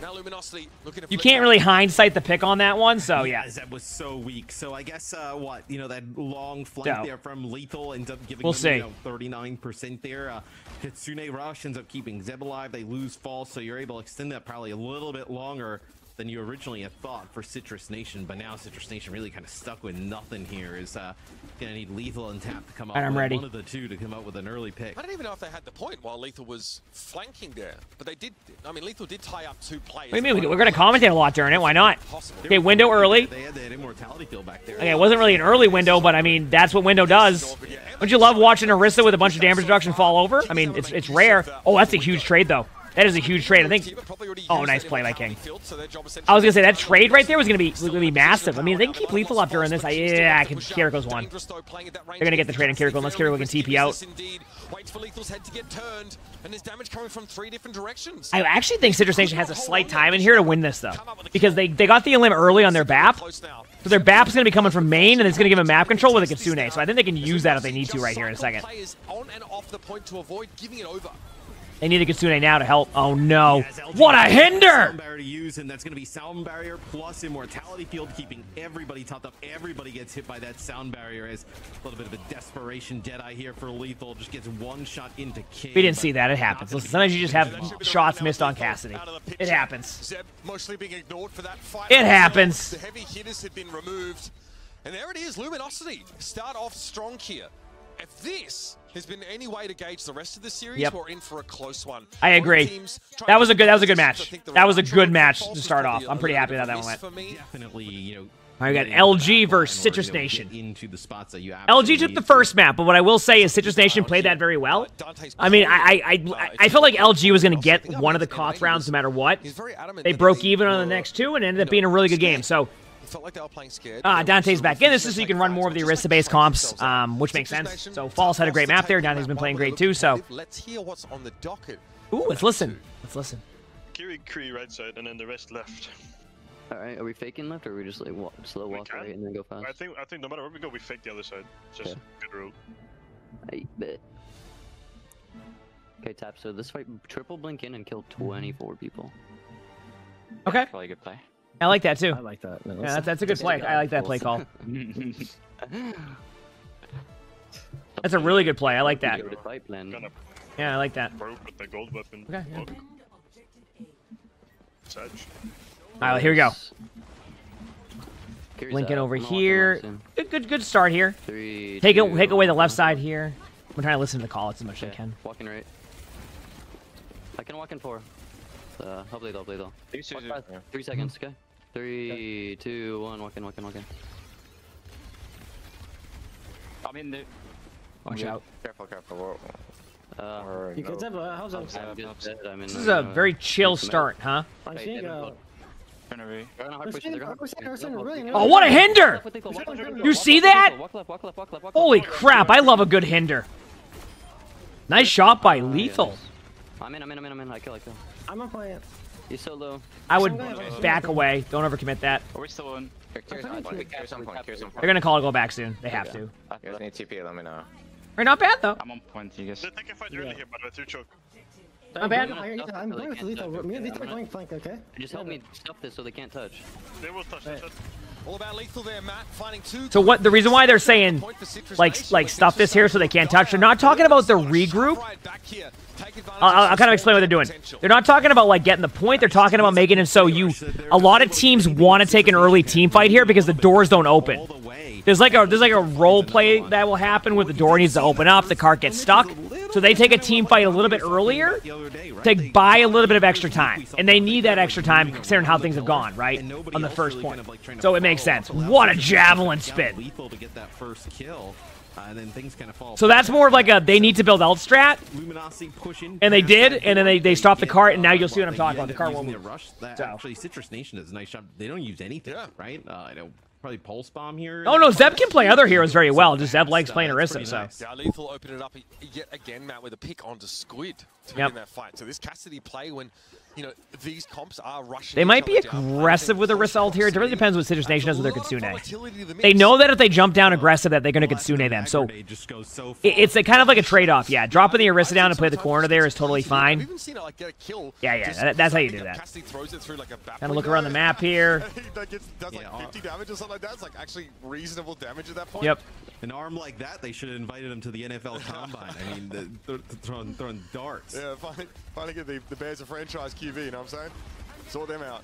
I mean, I feel bad for them. Hopefully it works out for you guys, Bears fans out there. Good luck, Windy City. All right, Lethal run over there. That was certainly a high noon decision, wasn't it? No, that was a little bit awkward, I think. I don't know, just hoping to trade that into some kind of kill. Citrus got split there. I think that's the reality. Lethal caught on their own. Still, they still use the rush. Why do people say Orisa is easy to play? You know, get a lot of good card push off this moment. All the pros are min-maxing, so you can't do that. I mean, honestly, I think whatever hero I'm not playing or I'm playing against is OP because there's no other way I would lose to those any of the heroes, right? That's what it is. I mean, really early, but at least from what we've seen from the Tracer on Citrus Nations, look really good. I heard in their comms, like, go kill. Yeah, it's a high noon. That was. He might be able to do it. Wow, that cleanse time. A nice high noon by Tap. That came up beautifully. Yeah, that's a team fight win there for Citrus Nation. But, you know, for LG, it's been an okay second point after a pretty bad first point. So they have that, and LG should have a pretty decent retake here with the Kitsune advantage. It depends. Well, Jake talked a little bit about on the. I think Zeb wants to the Citrus Nation. They can kind of play aggro with this Orisa ult, or do they want to play disengage and then Orisa ult in? Their competition, some teams, I'm a fan of the Orisa ult in, but I can see if they back up. They might back up off Kitsune. Oh no, but Lethal gets the trade. Now they're going with 100% going with the Orisa ult. Yep. That forced out an early beat. Can disengage to the health pack room if need be. Good flank by Vision, or good shots by Vision. So Squid did their job, deployed the key ultimate, and then went back to spawn for a bit. I was like me trying to hit a shot. Yeah, the beat is good there for Juby as well, right? I know the Terror Surge kind of comes down. Things could have fell apart rather quickly, but I know beat keeps everybody alive. And that would have been. Are we scrimming today? No. No scrims today. I don't even know what we're scrimming at. Decent amount of time. I don't know the exact schedule. That was a big fight. Apparently we have matches on Monday, though, which I didn't even know. So they would love to drag this next fight out if possible. We'll see. You know, especially start to race into some more of those ultimates. That's the last thing Citrus Nation want to see. They might even rush across this bridge. No, they see the disengagement. Oh, what? I can't believe that got the Tracer. Just like falling down. That is so marginal. Yeah, King just has no idea how that happens, I think. Oh, that's a good boop. Oh, no, never mind. He should be able to flatten Dante, who's desperately trying to get away, and they've left Vision. Yeah, they're going to win that. Oh, what a hinder! Vision has nowhere to go, and that is that second check. Yeah. I mean, good defense by LG there for a little bit. Oh, wow. Isn't like the sound of the headshot on like an Orisa so satisfying? Because you know you're going to only do about 12 damage. So that's the second checkpoint. A little bit less than 3 minutes on the clock. Luminosity with a pretty big ultimate advantage though coming in. Yes, LG should be able to retake this. I don't think turn this into a hold or two. They definitely are going to be able to hold the first team fight unless they lose their Kiriko to like a headshot right now. There's no way they're going to let him take that corner. And I think LG is going to wait as long as possible for a second. No, I'm wrong. High noon. All right, that's a high noon play. Yeah, they got the Orisa isolated. The Orisa's going back to spawn real quick. Free damage on Lethal as well. Pulse on Zeb means that Orisa will struggle to get out of there. Continuing Rush is going to make it doubly hard for Citrus Nation. To be honest, remember that ult advantage LG had? They kind of just gave it up a little bit. Like, they kind of gave it up. Yeah, it's Luminosity had. They over-ulted it a little bit for sure, at least from what I saw right there. They end up using everything. So it depends how you see it, but I think they just by a tad. A tad of an overall, you know? But it's going to give Citrus Nation a little bit of a window, right? When their rush comes up, there's going to be nothing on the other side, right? To kind of counter that. You're going to have beats that can counteract each other, but that rush could be huge. Yeah, very invested ILG in just buying as much time as they can through this phase of the map. I like the flank there from Vision, unfortunately. I like that play. Very quickly, they are discovered. Dante only good for one here. Again, pushing back and creating space. So even if you sort of lose the fight, finding one more kill, yeah, nicely done by Oh, wow. Are they going to get two here? They might be able to get both of them. Might be able to bully Jacob a little bit. I was going to say, didn't they just trade out? Like, that was a good play for LG. They do get the trade late, though. That might be a problem. Because they can go back to spawn now, get the Kiriko. They have 1, 2, 3, 4 ultimates. They only have beat on Luminosity. Yeah, and the reason why LG had to make that play was because they didn't have many ultimates, so you got to make a play sometimes. And it kind of worked. They got time off the clock, and it gives them an opportunity still. But that's a pulse. Good Kitsune. Oh, nice play. Now they counter beat. Orisa's their target. They're getting on Orisa. Yeah. Huge. There's no way that Cassidy was going to get away at all. And that's why you sometimes see the Baptiste in these compositions, right? Yep. Nice play. Cassidy alive there. Citrus Nation. That's what I was talking about, though. Like, Citrus Nation is not a bad team. They played that very well. I was very happy with how they played it. They made good plays. They had good reactions to some of the over-aggressive plays that we saw, and I think that really shows you that they're a good team. So under a minute, yeah, I mean, I still think it's still good, though, in my opinion. Yeah, to finish with some time, so we'll see. Here for Citrus Nation. I think if you're Citrus Nation, what you're probably talking about is they're trying to get a hold or two on point A, dwindle some clock there, then control that high ground and put it away at that second checkpoint. It was quite nice. Citrus Nation feeling comfortable in the, in the Orisa matchup, I think. And you saw like on a couple of occasions. Just a good play across the board. A lot of pressure on Luminosity. Lethal in general was struggling, I think, to pushing into that second phase. I'm trying to think. Just because I don't think LG needs to change too much up. I think Citrus Nation just played a very solid offense or attack, and it went well. Like once they're able to move up to the high ground, you see the Kitsune Rush engagement here. Like Citrus Nation are really well drilled at understanding their win condition. Both these teams obviously are playing for the same Here we go. scenarios. It's time. And that's why we look very closely at sort of the balance of ultimates here, because generally speaking, the sparkle in the water tastes a lot worse when it's warm. I'll tell you that much. We get to talk about the minutiae, the strategy, the timing of these ultimates. Yeah, and I think for the scariest part for Luminosity, right, is I think that like Tap and Lethal are really kind of like stepping their game up, right? Where the Tracer for Citrus Nation's really kind of. I mean, Tap and Lethal are a good DPS duo. Map, probably more than the first one. They do very well. Lethal come up with some big kills, right? Where I think that's a scary sign. All right, here we go. See how this goes. Can put out so much damage, and the Tracer heals going. So much chaos. That could be hard to overcome, even if you got everything else rolling. Slow and steady here. Well, that's a start for Citrus Nation. A quick pick. Oh, what a hinder! Don't you love a good hinder? Like, it doesn't get better than that. This is pretty big for the defense. This is kind of what we talked about yesterday. What basically... What LG needs to do is they need to take both sides of the map, and what I mean by is you see where Vision's shooting, you want a player on your team to have that angle, and then the rest of your team to have the other angle, and that way the other team is forced to rotate either into the teammate on the off angle, which gives your other teammates opportunity, or they have to disengage all the way to the back of spawn. But LG's kind of taking the same side, and I guess like Citrus Nation isn't really punishing it as much, so we'll see. Again, King gets caught randomly by Lethal Deadeye. He's very good at finding this. Nice shot. I don't even know if he intended to shoot Juby there. I was gonna say, I think he was just shooting in a random spot and headshot him. Sometimes, right, Lucio's just like wall riding, getting caught by Sojourns or by Cassidy. Check his PC. Check him PC. ESEC on the speed dial. You get shot, you die. One of the bus phrases. All right, I'm thinking here, Kitsune right away or counter Kitsune. I Need to bounce back. mean, that's what's gonna be. I mean, it's pretty easy to predict when they both have Kitsune. Really get ground to a hole. Like, Here we go. had absolutely no space, right? You know, 75% is first Deadeye. Demon Straight, thanks for the 500 bits. You says you love some Hinder and Harry. What a treat. I know, isn't it great, Demon Straight? Thank you for the 500 bits. Chat, remind me to try to reconnect my stream elements after this. Waiting on a perfect pulse bomb opportunity, probably waiting for the Suzu to get expended. Dante's very low. Thank you for the 500 bits. Good focus there, neutral and tap, both looking at the Orisa. Probably a couple kunai headshots helping to strip that armor away. This is a really good start by Citrus Nation. Like, this is a really good start. What do they have coming up? They have a Pulse Bomb, High Noon again, Orisa Ultimate. It's just mirror ultimates. Which, I mean, defensively, that's going to go in favor of you most of the time if you have that. But yeah, we'll see. You feel like you invest some ultimates, you can do it. There's going to be an even match in ultimates on the other side where if you invest that heavy, you don't win this. I mean, you're in a lot of trouble from maybe not even taking that first checkpoint. Pulse was held onto for so long. They lost to Lucio right away. Now, I do, you know, that there's like an argument there where you go, do you not use your beat there? And I think that was a bit of a misstep just because I think LG now can just...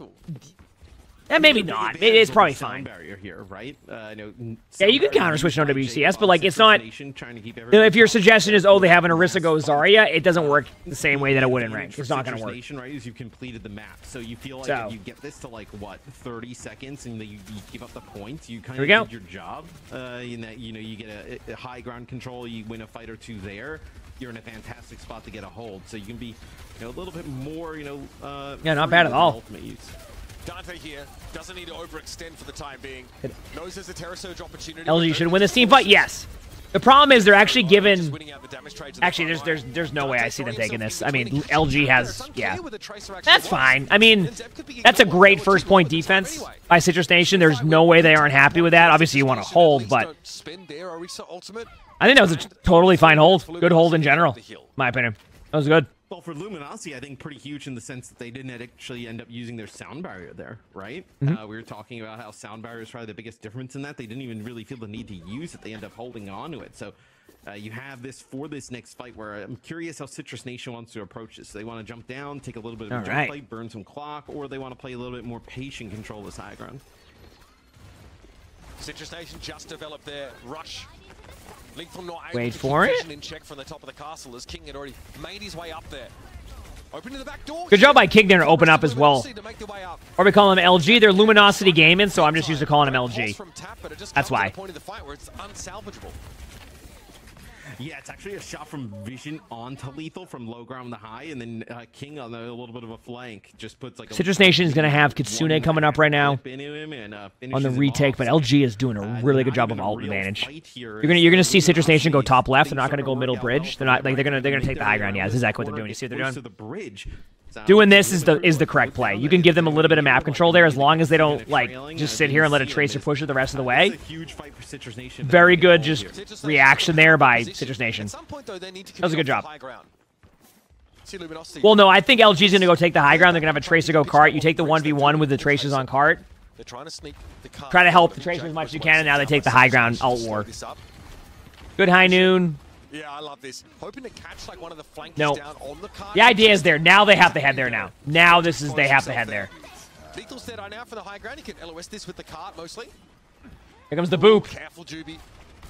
Oh, I love the attempt. Luminosity made great progress here, but now there has to be a fight by Citrus Nation. They're going to get the Orisa. Orisa's going to run out of cooldowns in a second. Maybe I'm wrong, but yeah, the Orisa is their all-in target. They do get the Orisa, but they do trade in the meantime. Rolled away from there, nice dodging by Lethal. And this is now actually going the way Luminosity would have liked. I like how Lethal is like, I'm just not even going to worry about this. Tracer looks forward and gets a bunch of her limbs. That was great.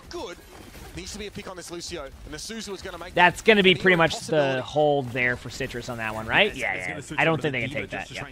Yeah, good job. 30 seconds left. Citrus has Pulse Bomb. There's pretty much no ults across the board, though, outside of Pulse Bomb. And I think they should have just renamed Pulse Bomb to get rid of Suzu, because that's what that Pulse Bomb does nowadays most of the time. Getting a hold here At the very end, nothing to work with for Luminosity. It'll be tapped with yet another Pulse Bomb. It's come up pretty big throughout this series. This will be a huge Lethal one. went up to the castle looking for a free pick there. Had that happened, I think Luminosity win the map outright. However, yeah, nothing really offered up there. Lethal having to drop back to the low ground now. And you'll Yeah, LG is the one that had Vancouver, yes. HP at very long Citrus Nation has Pulse Bomb coming up. Could be a good pulse. It missed. We don't, it happens. They're going to slow. Citrus Nation wants to slow this down slightly. Kitsune now. There we go. And that's why they wanted to slow it down. They wanted to win the Kitsune. I think they just take this. I don't see. Maybe I'm wrong, but yeah, they have too many ultimates coming up now. And chat, as I was saying, Citrus Nation, not a bad team. LG's a great team, but I think Citrus Nation's been really climbing. So, really good start. And even up the series too. You got a 1-to-1 game. Kind of, Have I tried calzone stuff, Chris? I don't really like calzones, but I also don't think I've had a good calzone. I have a feeling that I'll like calzones if I get the right calzone. And they have the Cassidy, you can kind of like play a little bit. I think because my only way of having calzones was when my dad would reheat a calzone, like one of the frozen ones, like 20 years ago. So my guess is, one, it's probably gotten better in 20 years, and two, like there's probably really good calzones at places that are way better. So teams are hovering, but both so the only thing I've really ever had near me is like Domino's. And I feel like every time I get Domino's, like, it definitely is good, but, like, I don't know. Both come out of Group B. Luminosity comes out ahead.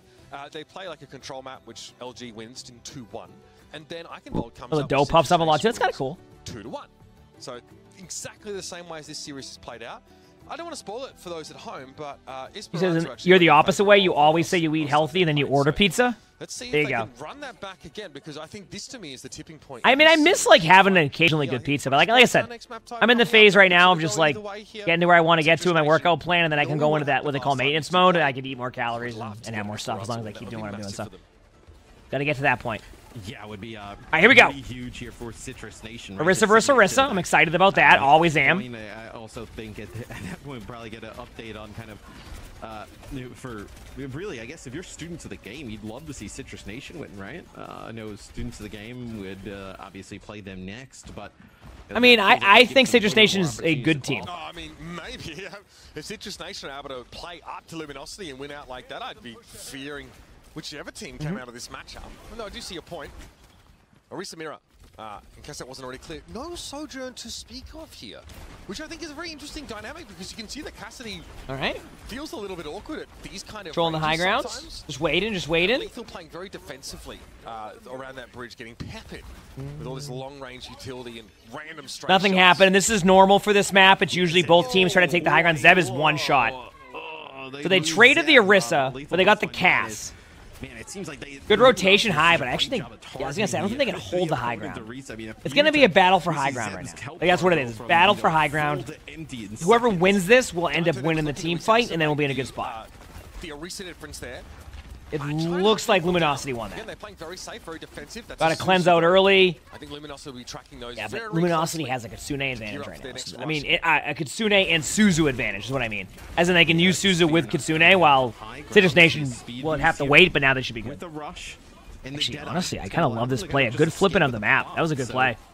Oh no, but as I say that, Vision with a double flank, you got to give credit to Vision. Like for Vision to have the vision to be able to go on a flank there was a really good play. That was very well done. Ever since this game was that was very well done. Satisfying things you could see.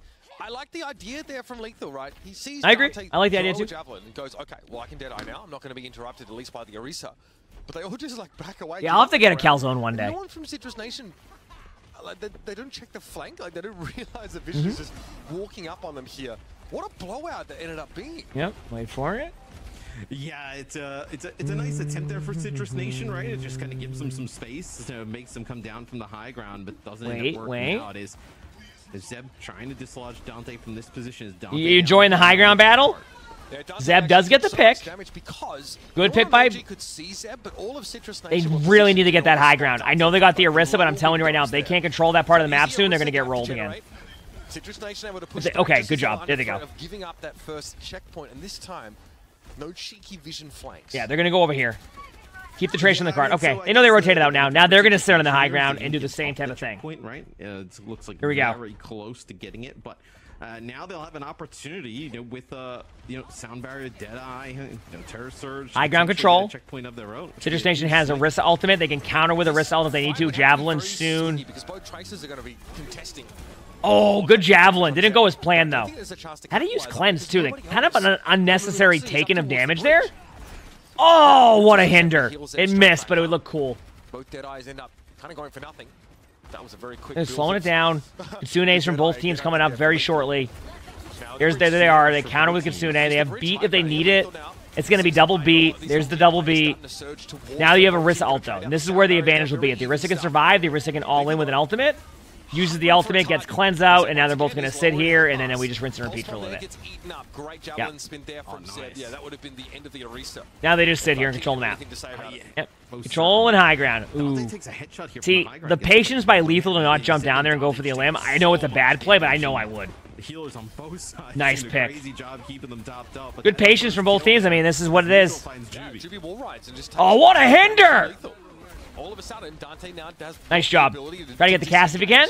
Or even rush forward and try and, that gets it to about. I don't think they'll take the lead. I think they'll be.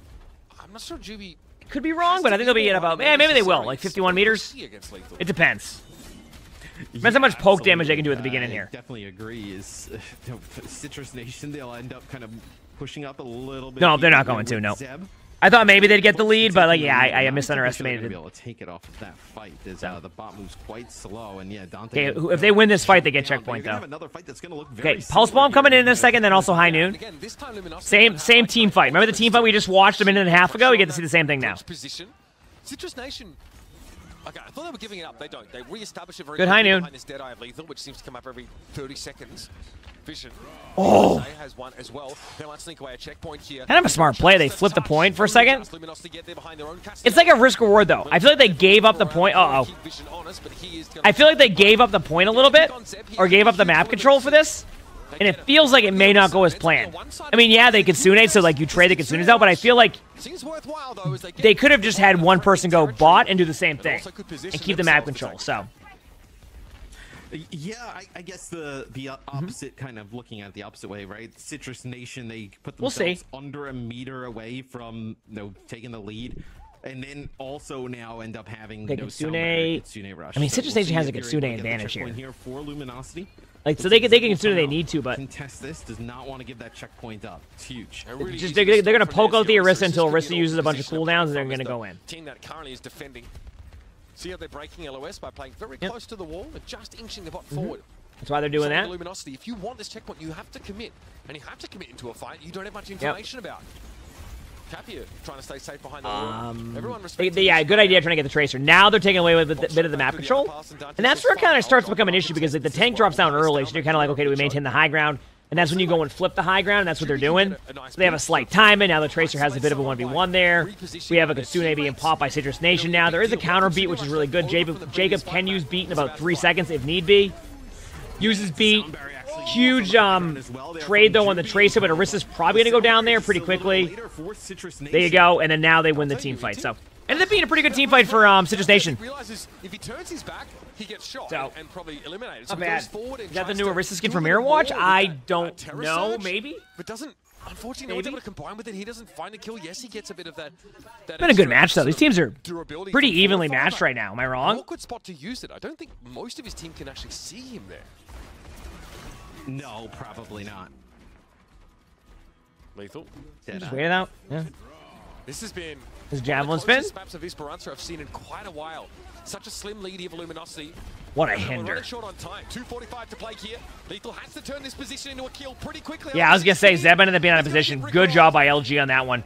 Tap needs to really go for a pulse bomb in a second. Jacob. Oh, 1 HP. Only just 1 HP. Every setting. Every setting. With Lethal going down, the cleanups here for Luminosity. Nice shots. This time, they won't be pushing against the defender. I think Luminosity may get the checkpoint. I know Orisa's gonna make it in time. Getting to the point, yeah, but can Orisa actually survive that? There might be too much damage taken. Stop this for a brief period of time. Actually, trying to see. Should be fine. Backed up a little bit to try and come out. Yeah. So Zeb actually does get out. Oh, nice pulse. That's a pulse. Nice javelin. Dante, so wow, that was interesting. So they keep Dante alive, but they can't keep Vision in the fight. This is going to swing back the other way here. It's a veritable Newton's cradle. That was an interesting that javelin. Javelin was certainly accurate. Citrus Nation able to explode it without ultimates. Healer Dead, thanks for the Friedrich Prize. Thank you. Appreciate it. Get the bot moving back once more. Thank you. There's going to be Luminosity on the back foot here. Hope King can break this fight. All right, we keep seeing what happens. This rush could be huge, though. Neutral's going to have this Kitsune rush here for this next fight, and you don't need much, right? You know, about 3 meters here to take the lead. Yeah, I mean, this could be where they take a bit of a lead if they can get the Kitsune, like, now. Actually, I don't think they're going to use it yet. They're doing the same thing they did last time. They flipped the map on the bot. So I'm really curious to see what they're... Oh, no, but they found Vision! Oh, no, and then it's a 3v5 in this room. They know it.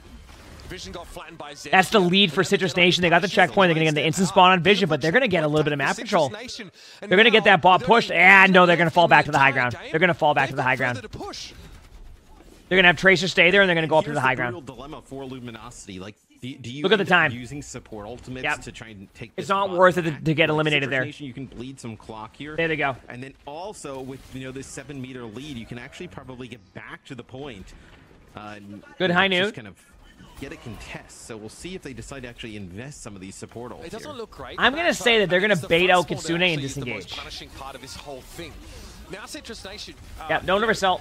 Kind of they're calling for no ults. Now they're gonna ult. So the reason why they went from not ulting there to ulting is because they got the Elim, so they knew that they could trade at that point. Ended up being a good pulse bomb reaction by King, but that's why they did that. 3v2. I think they might lose this.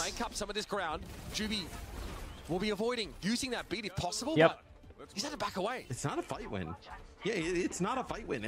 Yeah, Citrus Nation takes that. I mean, this is... They might back up again, but they got like this. That just created a whole extra team fight that LG needs to win.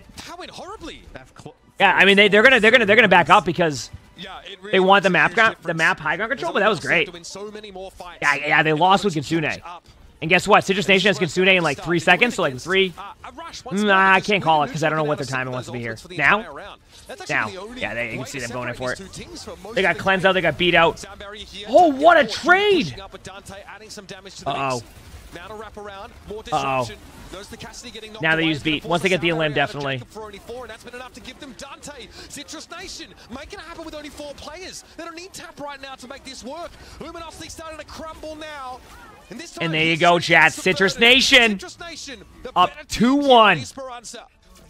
I was telling you, and whether or not they win these series, this is what I was talking about with Citrus Nation. They are a good team who constantly surprises everybody. Yeah, I'll watch the movie after I finish the show. I know it's the other way, so. False might actually just roll out on 4 legs here as well. And maybe put him in a position to try and win out in this Orisa Mirror. That's the plan. But all right, here we go. It's time. The Genji. We do see this pick fairly often on Suravasa. Quite often on that first point, Matt, being able to sort of play out from the rafters has seemed pretty valuable to many of our teams. Yeah, this is quite interesting. Typically, you see here we go. Team kind of take this opposite side, and the other team take this angle here. But both teams actually fighting for this type of position, as it is Luminosity who get there first. All right, a lot happening here. I mean, Citrus Nation is. So they brought False in to play Orisa against. I wonder if they're thinking of maybe switching up their comp again if it doesn't work. But look at Citrus Nation with a good start. Citrus Nation have the patience to wait. I think I've seen Mark Hamill on the show, right? He was the vampire. Both like straight away, where you actually have Zeb kind of fall back, hold on to them a little bit, and then once he has spear spin up, healed back up, and they know that False has none of the cooldowns available, they just run him down. Okay, well, False there maybe having to consider being more conservative. Oh my goodness, that is so nasty, the damage coming across there from Citrus Nation. Didn't even look like a railgun involved there, so I'm not sure what it was. Maybe Zeb just really focusing down with those headshots. King also needs to top up briefly. We have Kitsune Rush here, as Squid has been desperately trying to minister to the wounds of Luminosity over the last couple of fights. And they're going to play like they have it. Pushing up here, Zeb instantly trying to turn his back. Neutral going to reciprocate though. Look at the speed of these railguns coming out here. This overclock is deadly. Lethal almost drops though. They have to be careful. To the high ground, they spot King, but no blade yet from King, so Lethal not considering that enough of a threat to warrant the attention. No, and you're going to be up to last fight territory here for Citrus Nation as they're in control of the point. Is False going to have to step on, get a touch. You have this sound barrier. You ideally like to keep it for the blade, but may end up having to use it. I might want to use it now. Vision steps up here. Maybe Citrus Nation just concede the point for the time being. Yeah. Okay. All right, Lonnie was telling me a story about how I mean, she's very angry right now because at the baby shower they did this game on the other side of where you have to guess how what's in the jar. Lose that fight, then you're really screwed, right? You have nothing here for this blade coming up. You have to guess what things are in a jar. And they were taking the top 2 as winners, and she guessed 369. She said it would be funny, 369. Saved an ult by giving up the fight. Yep. And then someone else guessed 400. It ended up being 400. And then she guessed 369. And then the other person guessed 357, but then they just decided to take her 369 away for some reason, and then they gave the other person the prize. Another fight win, and they'll take the flashpoint. That is how close the margins are here. So she guessed, but then they didn't count it. Yeah, you don't get many fights on Flashpoint. Yep. And everybody knew, but they didn't say anything. Now you know that cooldown's down for a little bit. Yeah, they just didn't count her. They just didn't count the 369. It was like, yep. She would have got a free teapot. I'm sure we would have done a ton with that, so I'm very mad myself. Also, good job here by Luminosity to bounce back from that really tough first team fight.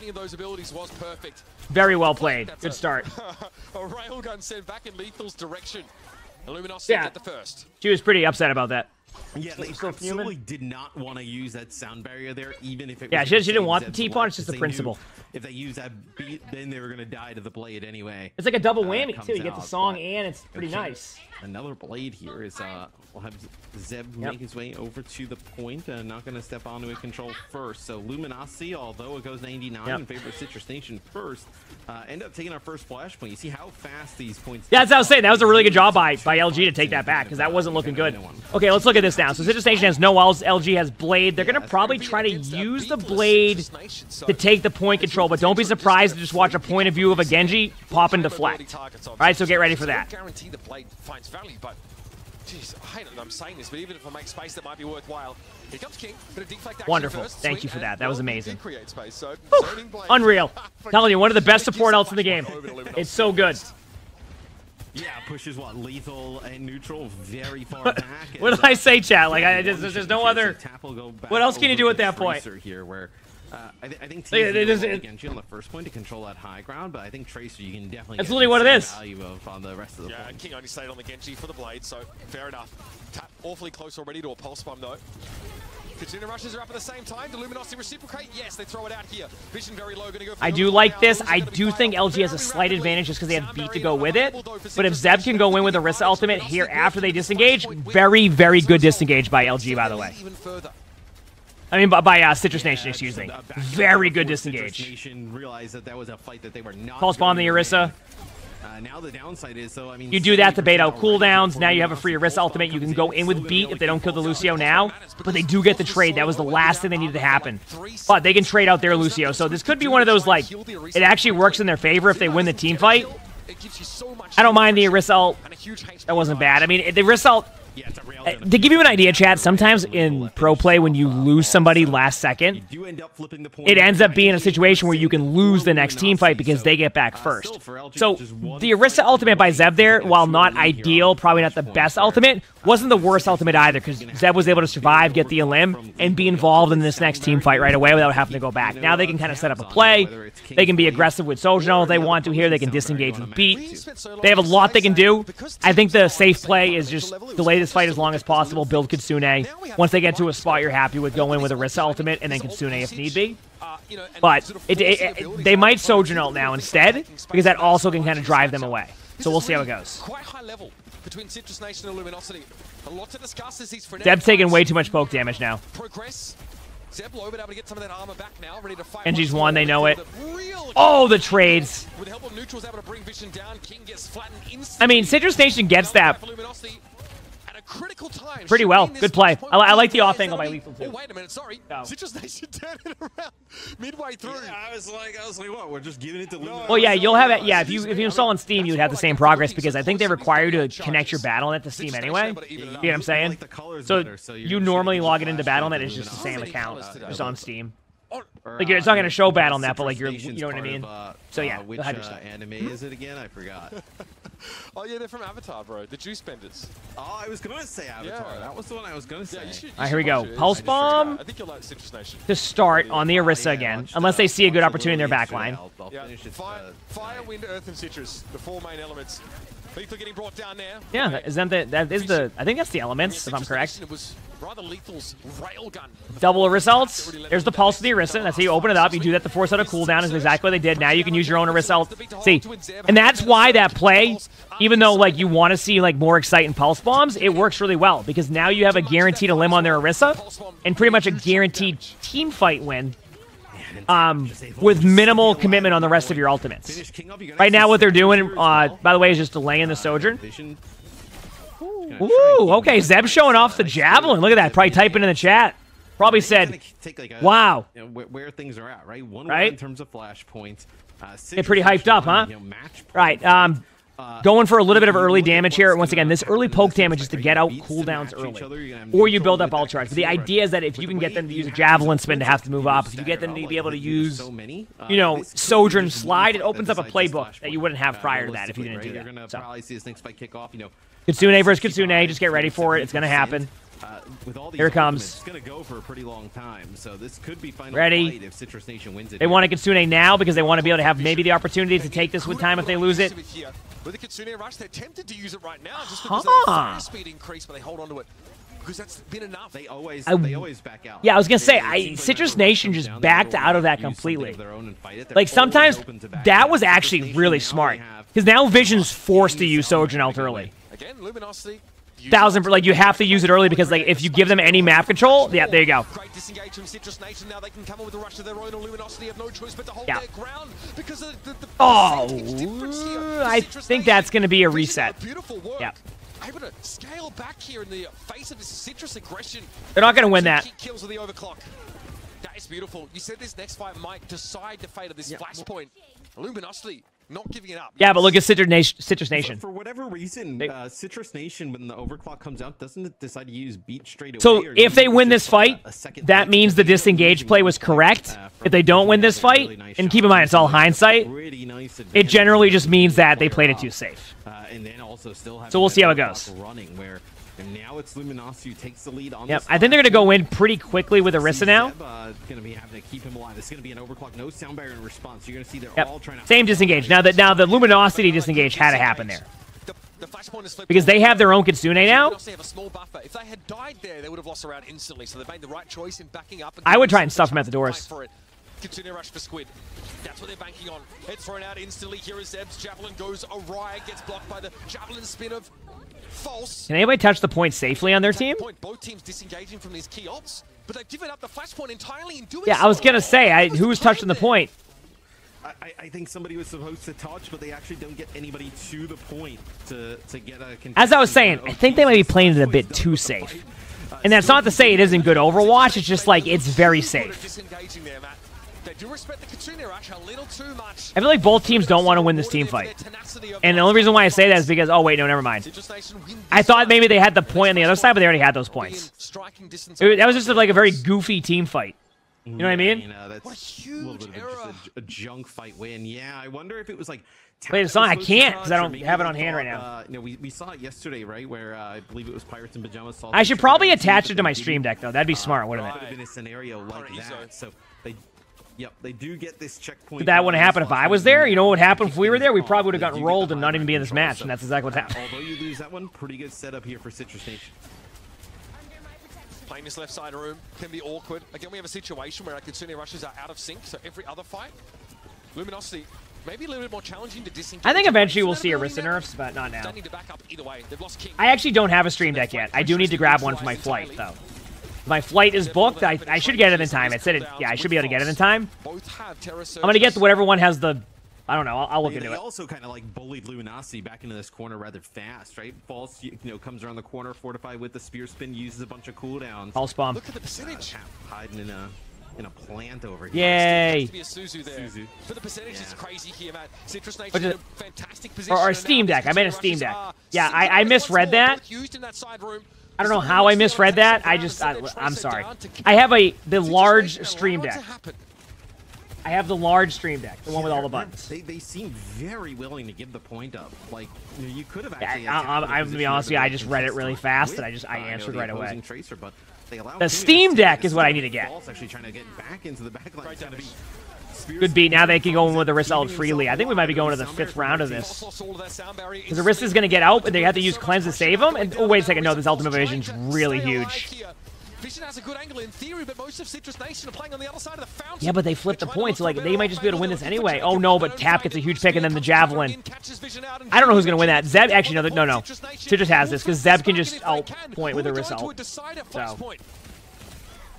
Yes, Tap has just been on another level throughout this series. 2 kills in that. Yeah, I just wanted to bring a stream deck with me on the flight, just because I like hitting the button. That'll be another flash win here for Citrus Nation.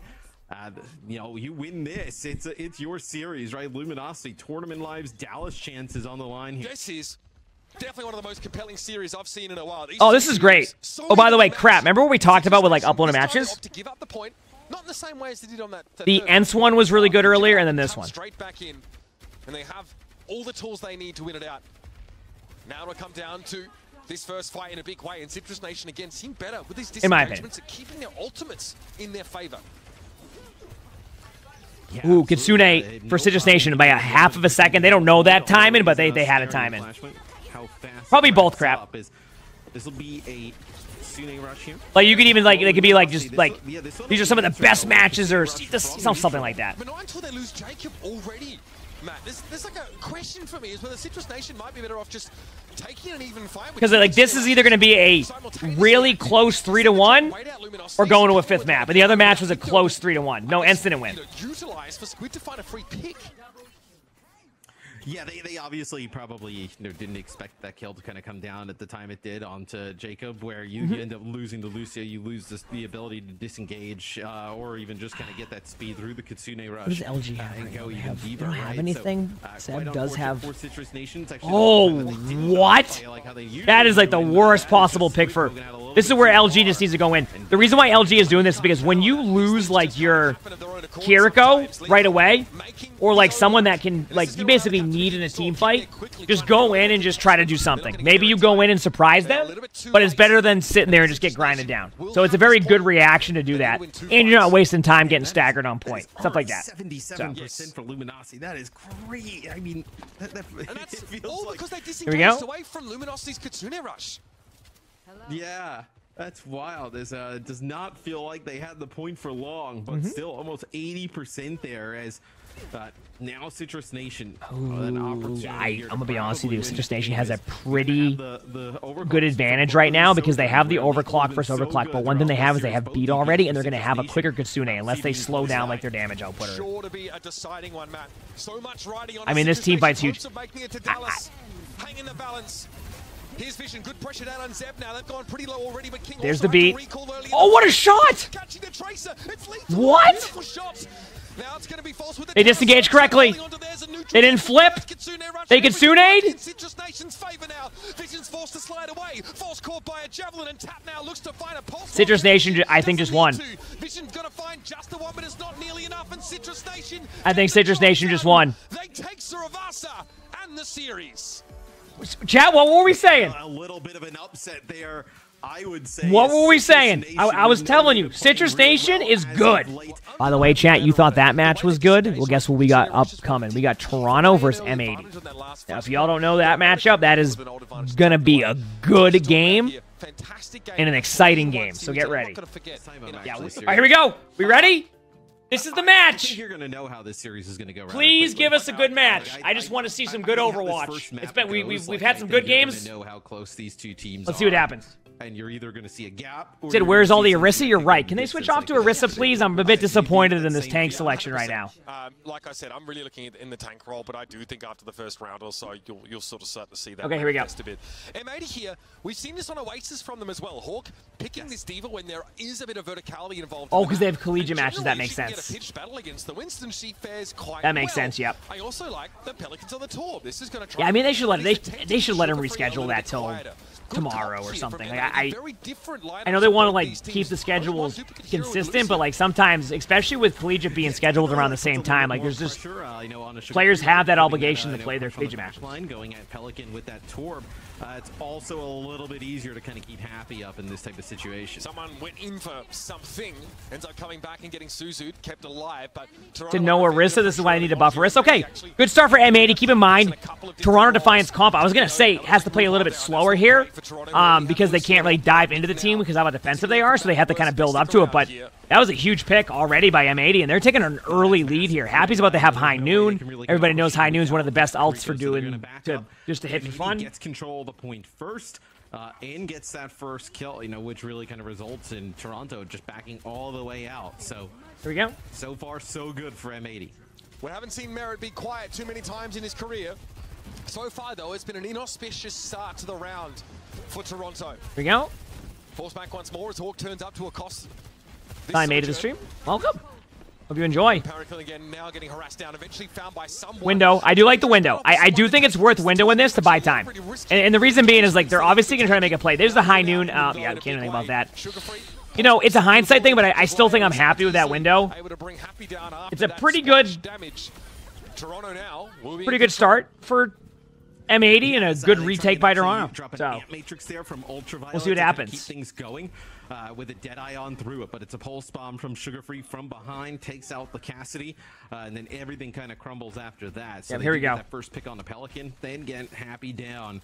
Things fall apart. I'm curious how they go about this, right? Attacking with the Torbjorn. The Torbjorn's pretty good once you kind of get control of the point, right? Pushing in, being the offensive, being the proactive team with the Torb can be a bit tough. Getting to police the off angles though and make it harder for Sugar Free. Okay, so they have D.Va ult pretty important.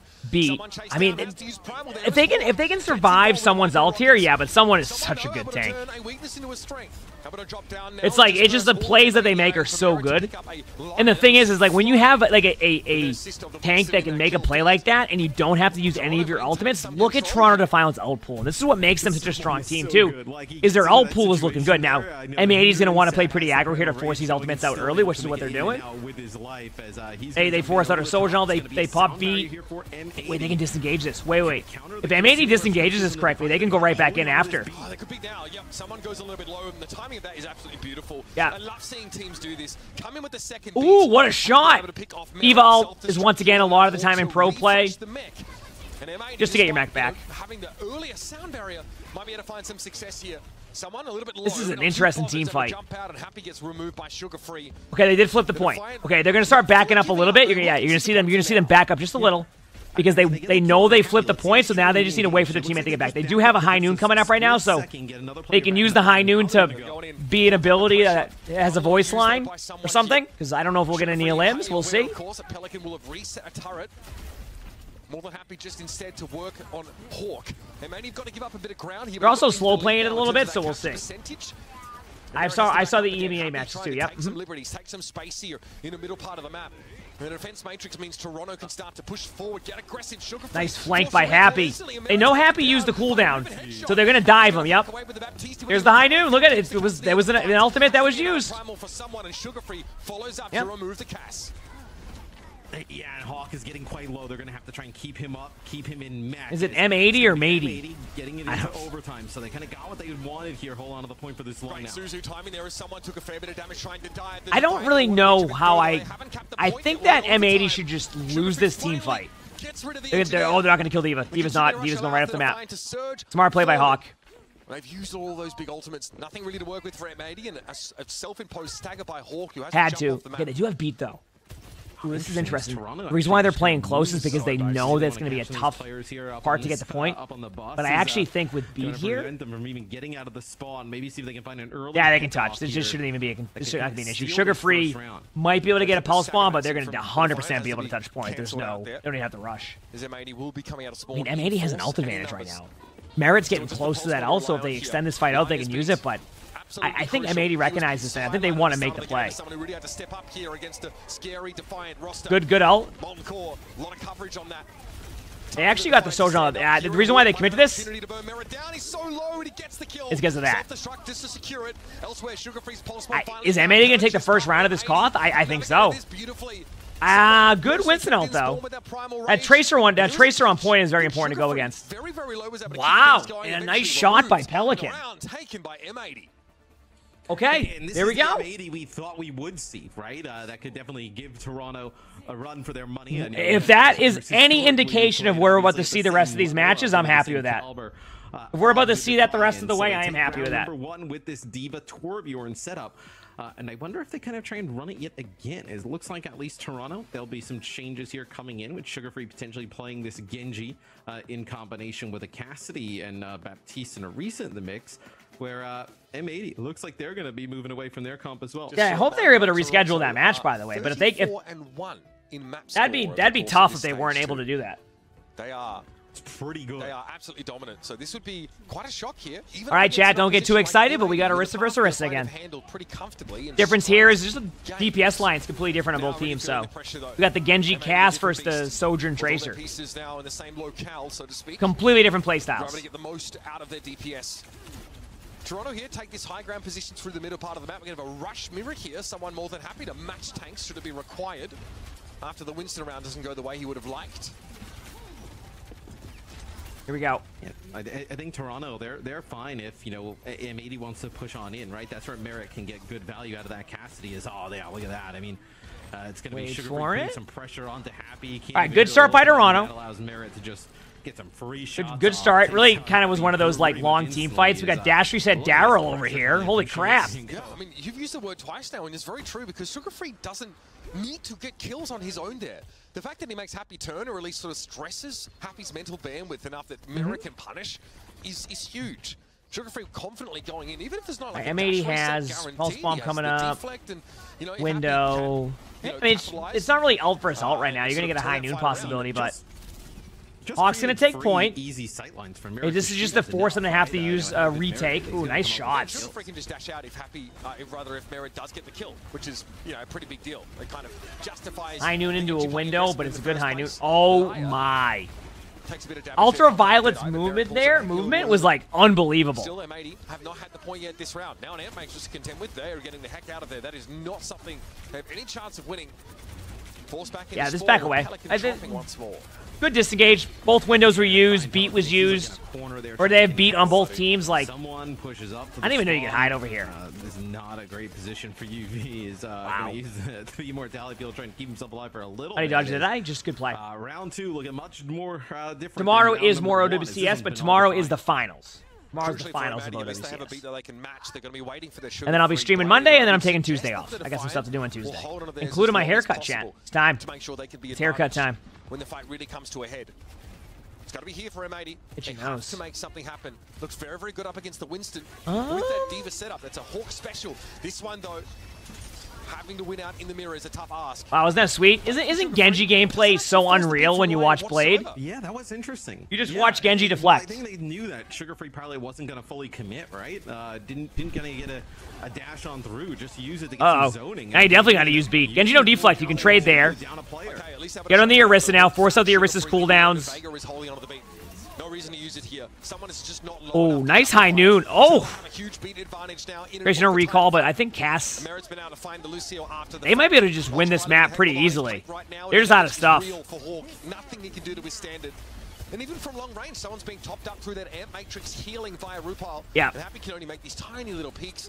It's not enough. This was a much better map for Toronto. M80 didn't even have it. Wait, M80 did. My bad. I'm going to be honest with you, I thought they had that. And now they have a Orisa ult.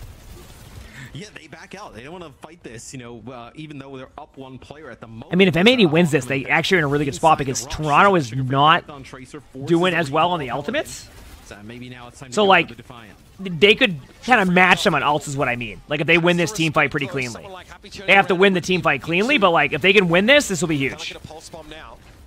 Any target's a good target at this point, especially with someone down a half HP. There it is, there's the pulse. There's the play, good play. And that's kind of what I mean, like, if you kind of look at where the ults are at right now, yeah, Toronto has ults, but, like, M80 is going to have the one ultimate that they need, and that's Kitsune.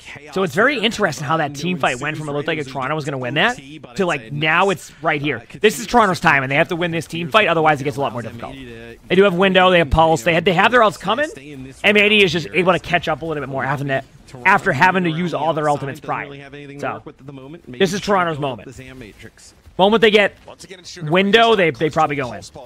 And M-Matrix from Rupal is almost guaranteed to clear the point. Yep. M80 had to be ready for a disengage away from that and have a way to cycle a player on to stall out. Window time. Merit doesn't need the M-Matrix. Now they definitely Window. They use Javelin Spin. That creates a heck of a lot of space very quickly. Yep. Now in. Oh, Hawk!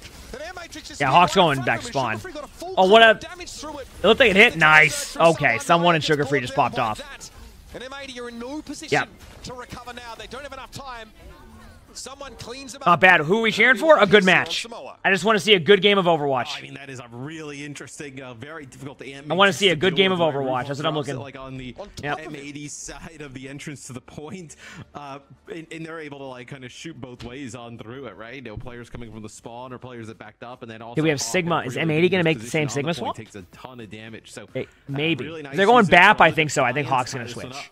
I could be wrong though. We're on Sugar Free. We're on Sugar Free's POV, and so kind of from any angle you can guarantee a damage amp. There's about every day you leave before you watch me before you leave for work, and then when you get back, I stream pretty long. I mean, I have days where I do a little bit less time on the streams, but I don't know. Toronto looked really good there. I love streaming, so they were dominant for most of the round. Now they're going to mix it up. Sigma here on this map is not uncommon, and Toronto more than happy to again put some pressure down on Hawk, maybe force a switch. So someone went Sigma. Hawk did not swap, which I'm surprised by. I think Hawk would prefer to play Sigma here. Maybe they didn't expect the Sigma. Against someone, I think Hawk probably prefers that than trying to play this Orisa. Yeah, sure. I mean, Mr. X said it exactly what I was saying. The sim is really I agree. I'm curious of. Yeah, I think it's like happy, right? You know, building up these rail. Well, the sim strat is not a ton of range on the side of the. The sim strat is they can do the high noon like sim plays. Good start though. I mean, they traded out. Right? I think Toronto is going to be able to. If the enemy team's able to rush up on you with that speed boost, you're in deep trouble. Hawk found Merit there, and yet Toronto was still able to TP out early. They've got extreme mobility because of this Symmetra teleporter. And Sugar Free obviously getting to pretty good start for M80 there. Someone went down was a big deal. Why don't they play Hog? Good question. Both these teams feverish pace they're bringing. Yeah, and I think you're going to have there's a sim cast comp that's being played recently where you kind of TP around and give your cast the opportunity. Plays like that, basically, to summarize it. And the cast can kind of do this. I think teams are recognizing that, and that's why Pelican... If you didn't notice, Pelican basically camped the TP. I think players are starting to figure out that when they do this TP strat, the idea is to go have people create space and then have a teammate take an off angle. So there's been a lot of DPS players in that. I think that's... I want to say that's... We saw a double pulse bomb a limb earlier, where they just camp the TP and look for that. So I think teams or players are getting coached to kind of do that more. Good javelin. Honestly, chat, if M80 plays this perfect, I want you to take a look at their ultimates. They have 5 ults. Lead off with a window here if they need. You could also be aggressive with the ult, but yeah, this is tough. I mean, they don't even have... I don't think they're going to window first because they might think Sugar Free already has wall. So they might wait until the wall pops, even though Sugar Free just got it. Or they just go in and do exactly what they did, which is an excellent play. I mean, it just... Yep, great play. I mean, I honestly, like, I'm calling safe plays here. I love the aggression. I love the aggression, and now it's one team fight. So even if like M80 loses this, Toronto's going to have to all in most of their ultimates if it isn't a clean team fight right away. So if they don't get like a high noon limb or something, they're going to have to use all their ults, and then it leaves M80 in just a one team fight win situation. They could just win here if they window. That high noon's getting people. Like yeah, I was going to say. I think Ultraviolet was banking on keeping that one up and staying alive, but cleverly. That was removed. So at the death. And also, remember how we talked about the ult economy? I want you to look at Toronto's ultimates, and that's why Toronto is as good as they are. Not only is it the mechanical skill and the flexibility they have as a team, but look at that ult management. They managed to go in there, use, you know, a high noon that doesn't get as much value, a ton which did get value, and then beat to make sure everybody survives. They kept a good amount of ultimates, and now they can use a window if they really need to stop their play. Really good job. Really good job. Now very risky. Crazy play. It's really risky to boot Cassidy during that Deadeye. Yeah, especially if you have like a Primal Rage and you start not juggling a Cassidy. Once they use Social, they're going to sim wall. Really badly for you. Here's the overclock for Happy. Someone the only target he can perceive right now. And then, what do they have? They have the same beat. I was going to say, do they counter with like an aggressive beat? But no, because someone has Sigma ultimate. So they're going to wait on that. And look at the ults. They kept window, too. Like, I'll be honest with you. If Toronto manages to reverse this, it's because of their ult management. They got beat out. There's the beat. But they got the window out in kind of a very unique spot. They might just bunker up bottom. They flipped the point, by the way, chat. They flipped the point. That is a huge win for M80 regardless on this map. Flipping the point right there is like, it gives them the opportunity to have more room forever, but they might just be able to take this. They got a good window. They just traded out. What a hinder, though. I'm going to be honest, they might just be able to win it right here, and that's it. Yeah, M80 takes the first map. M80 takes the first map because they flipped the point there, too. Wow. If they didn't flip the point, it would have been a little bit different, so. See, it's funny because we just saw the opposite happen on Samoa. See, I think they really wanted to force the Sigma comp. But then you look at Toronto, they're going the Orisa comp. We're going to listen, though. I'm going Lucio. I'm going Lucio. I'm going Lucio. See, they were confused. I don't want to play Brig against Okay, yeah, he's a Lucio player. Yeah. They have Ashe? They were confused. Did you see that? They were like, wait, Orisa? Because they didn't expect that. I'm going left side. Face left side. Oh, are you happy? Oh, I think we can't go side. Come back, they're gonna push. Unlucky. We can bait. Back half. Ask one. Break. Nice, Brig. I think we have to shield. Kill out, check. We need to break, I think. Okay. Can't go side. It's facing the side. Yeah, that's fine. I go Brig. Here we go. Square, they're 50 square. I go left side. Ashe is good here. Also, chat, I'm not talking as much during this because I can hear the comms. Can we shield our cast? I'm going left. I'm coming. I have no shield. I'm playing here. Step in. I go left side. They push me. Done mine. I'm walking back, man. I'm left left side. I'm going towards point. Yeah.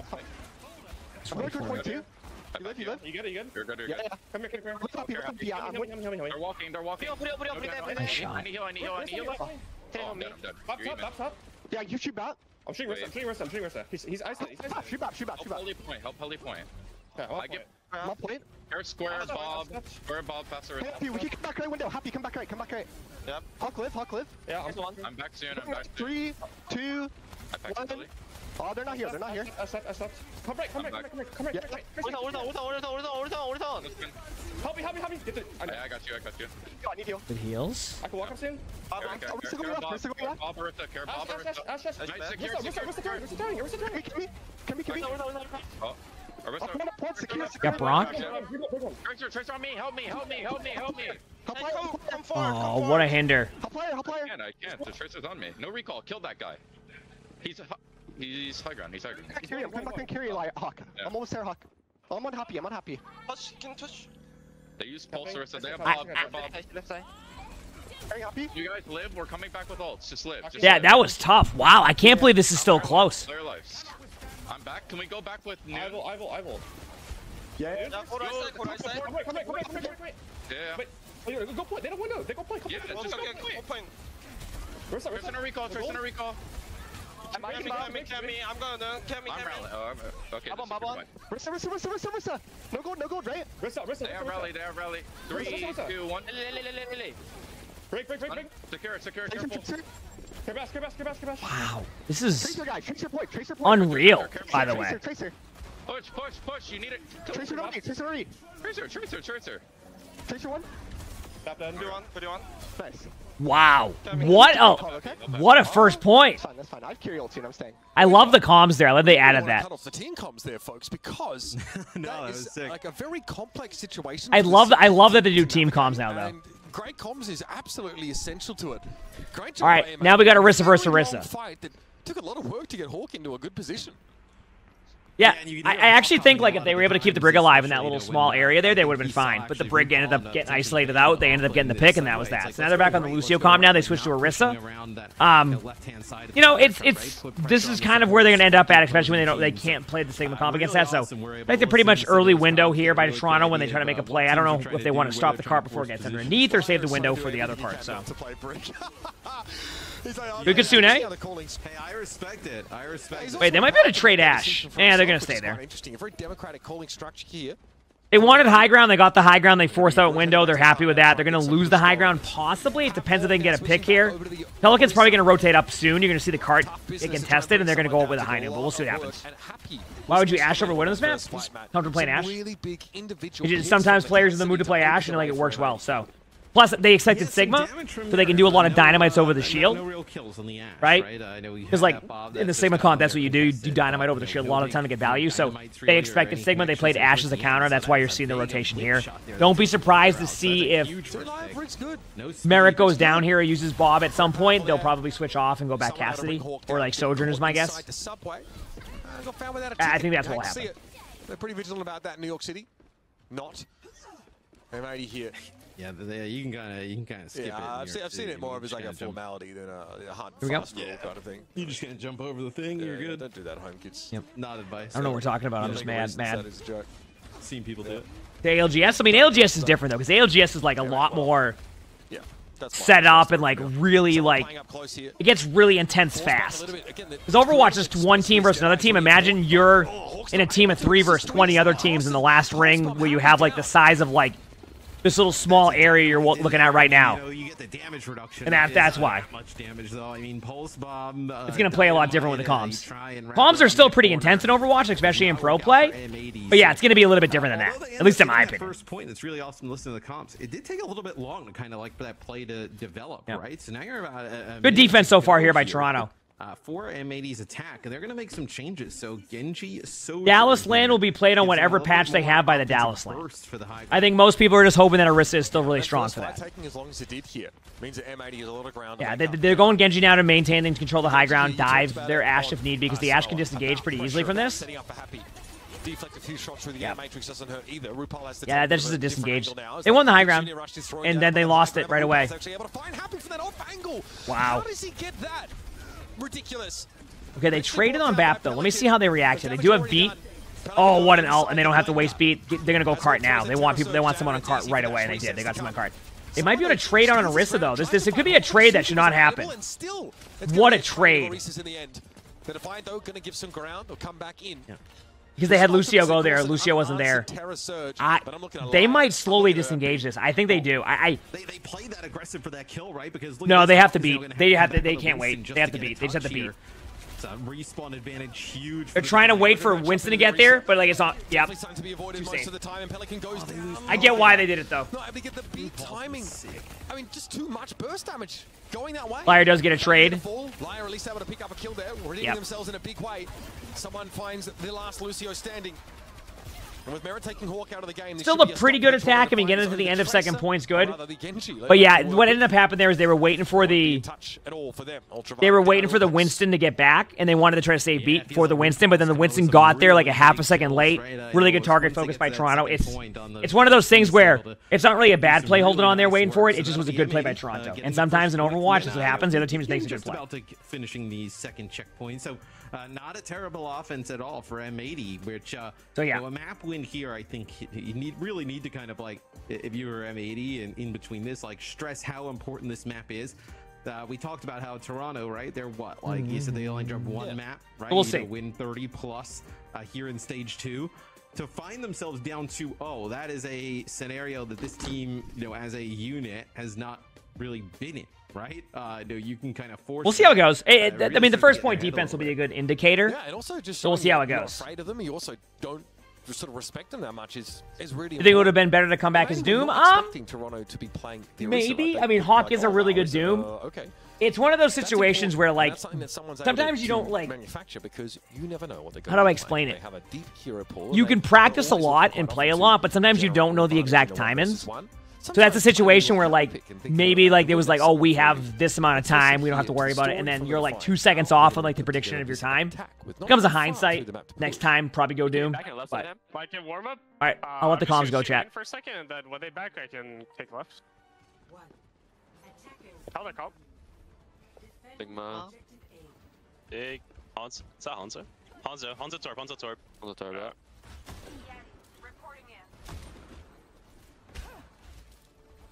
So they're on the Widow now, which is pretty good here. M80 went with the Hanzo. Yeah. Torp Hanzo left. Oh, put it back. I'm okay. Yeah. Hanzo point. Yeah, Hanzo point. Well, the Sigma mirror is what M80 expected. I'm shooting break. Ooh, nice shot. Terminate. I'm gonna push. Ready? I'm swinging. Torp's dead. Nice job by Sugar Free right there. Holy crap. How they win that.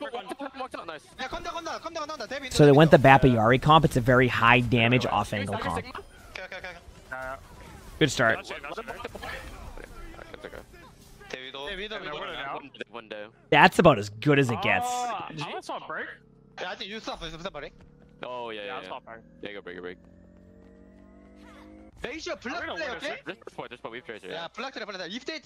Now Happy is a very good Widow, chat. Remarkably different communications here from the Toronto. Happy's a very good Widow. And again, like, sort of less to talk about, but we saw the impact of that Widow here, Matt. No, so was Merit. So this is a duel I think people are excited to see. On M80's defensive comp. Yeah, a lot of damage. Oh, wait, they're playing the kind of a close angle here. They're trying to keep it. Ilari Baptista backline while you were at the moment. They were. They switched off the Brig because they were just done. First point, you can do a lot of the damage. Look at this. Matrix set up on the high ground. Sugar Free's getting some good opening picks straight up. Really weird spot. Got Brock? This Air Matrix here, a little speculative. Easy for the Toronto Defiant to fold away from this and could be completely unbothered by it.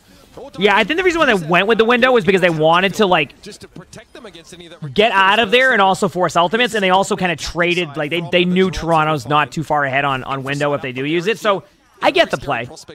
I think when you have 5 minutes there, sometimes you need to play a little bit more risk reward, and then when you play that risk reward and you win a few times that way, then you can slow down and kind of get back on track because the timer's less there. But when you have 5 minutes on the clock, you need to try to make something happen. Like, so I understand that play. I understand that play. Sugar Free can see where Happy is. That is the play. To put pressure down on that Widowmaker is going to be important. Big fight started up here by M80 though. Happy getting pressured down. Merit, though, getting caught in what a lamp.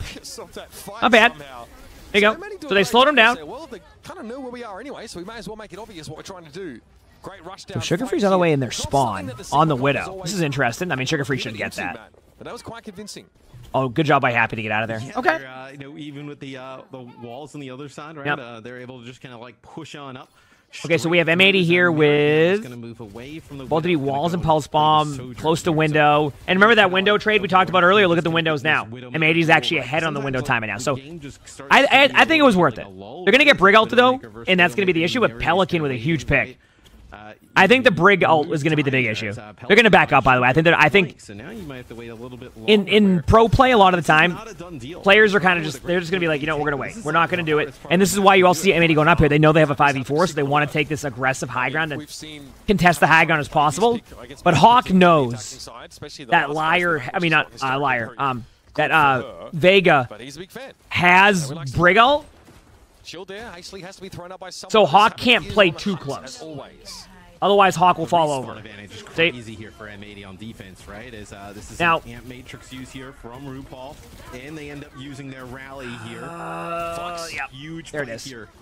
That's a big flux, man. That is huge. Oh wait, Cart has gone back a little bit, so there is a opportunity for a retake here pretty easily. Yeah. They got off the point, and that actually might be a very important aspect. Now, the counter-argument is they still won the team fight, but yeah, they can get a good retake here. And what I mean by that is they can take their time. They can tap the point a couple times with Pelican. Happy switched off the Widow. Again, it's just too close. Now they have to get the point. That's it. It has to be somebody else, otherwise it's over, yeah. Yeah.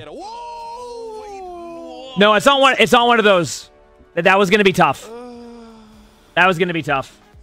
close the gap, get past the shield. All right, Sigma versus Orisa. So long, all right, let's see how it goes. Pretty difficult to do so. I was good to see some Sigma, right? Come out with Sigma on this map against Overwatch. Yeah, but we want to just over here in Overwatch, we know we would dominate pretty hard, so they were forced off of it in one of their previous matches. We know we would dominate pretty hard over here at Team Overwatch, so we're just chilling a little bit. Again, we're dealing with the dichotomy. Can someone rush down the Sigma? I just had to say it's a lot of fun to get to watch those. Yes, I mean it's great. Did you wish we could see Sigma and Orisa on the same team? Guru, we ain't doing this. Nope, we ain't doing this. I mean, this is also. I'm not. That's another day. I'm not playing in the plugs. Okay, let's let both Sojourns just try and find. That's it. Madden into another day. The downside of the Sigma is you see him just build up the charge on that shield, where Hawk's being a little bit more cautious with it. First of all, Guru, there's no way you would want that aspect of it back. You don't really have a shield to stand behind as Orisa. Because you know damn well there ain't going to be anybody playing Orisa, okay? It's going to be Sigma Hog or Sigma Ball, all right? Not even out of the sort of neutral zone here, so another team making any progress so far. I think you're going to see just kind of this until like one of the Sojourns gets a pick, right? That was the comp that was ran. On a tracer or support in the back line. Maybe now you can go, right? That's the M80, and then now. Yeah, that's fair enough. Hey, nothing wrong with that, right? Good job at identifying an opening to start a fight here, but Mera gets picked off. I think Hawk goes. Nothing wrong with that. That's what it's all about. In for this fight, you've lost your Sigma here. Despite there being yeah, we know no one's playing Orisa in that comp. Still is a legitimate damage threat in her own right. This means that the Defiant get to start now with this early slim. Pretty good start. Yeah, I mean, Defiant's gonna have an early lead there. Like, but this lead at the beginning of this is like so. It's not really relevant to the game. Like at that point, like it's like how the game will go. It's 2 minutes into there. There's 16 meters. Like it's. Truthfully, M80 is gonna have the window advantage right now, which is why you see them backing up, and then the Sigma's gonna be back here in a second. So it's pretty good. Here if M80 start to win a fight, so. Nothing really to write home about. But said you loved watching me during the double shield meta because there was so much chat interaction. I mean, pretty much. I didn't have to do anything. That ended up hurting them. Pulse there. Good pulse. Good pulse. No connect. Sugar free able to draw Hawk out. I don't know why I said good pulse. I actually thought it was a good pulse and it managed to get nobody. So I don't know. I don't know where I'm at right now. All right. A lot of Overwatch the last few days. Okay, we got Beat coming up here. Toronto's about to have another Kitsune right now. Team's very cautious. Yeah, someone had to use Fortify there to not be stunned up by the accretion. We'll see what happens.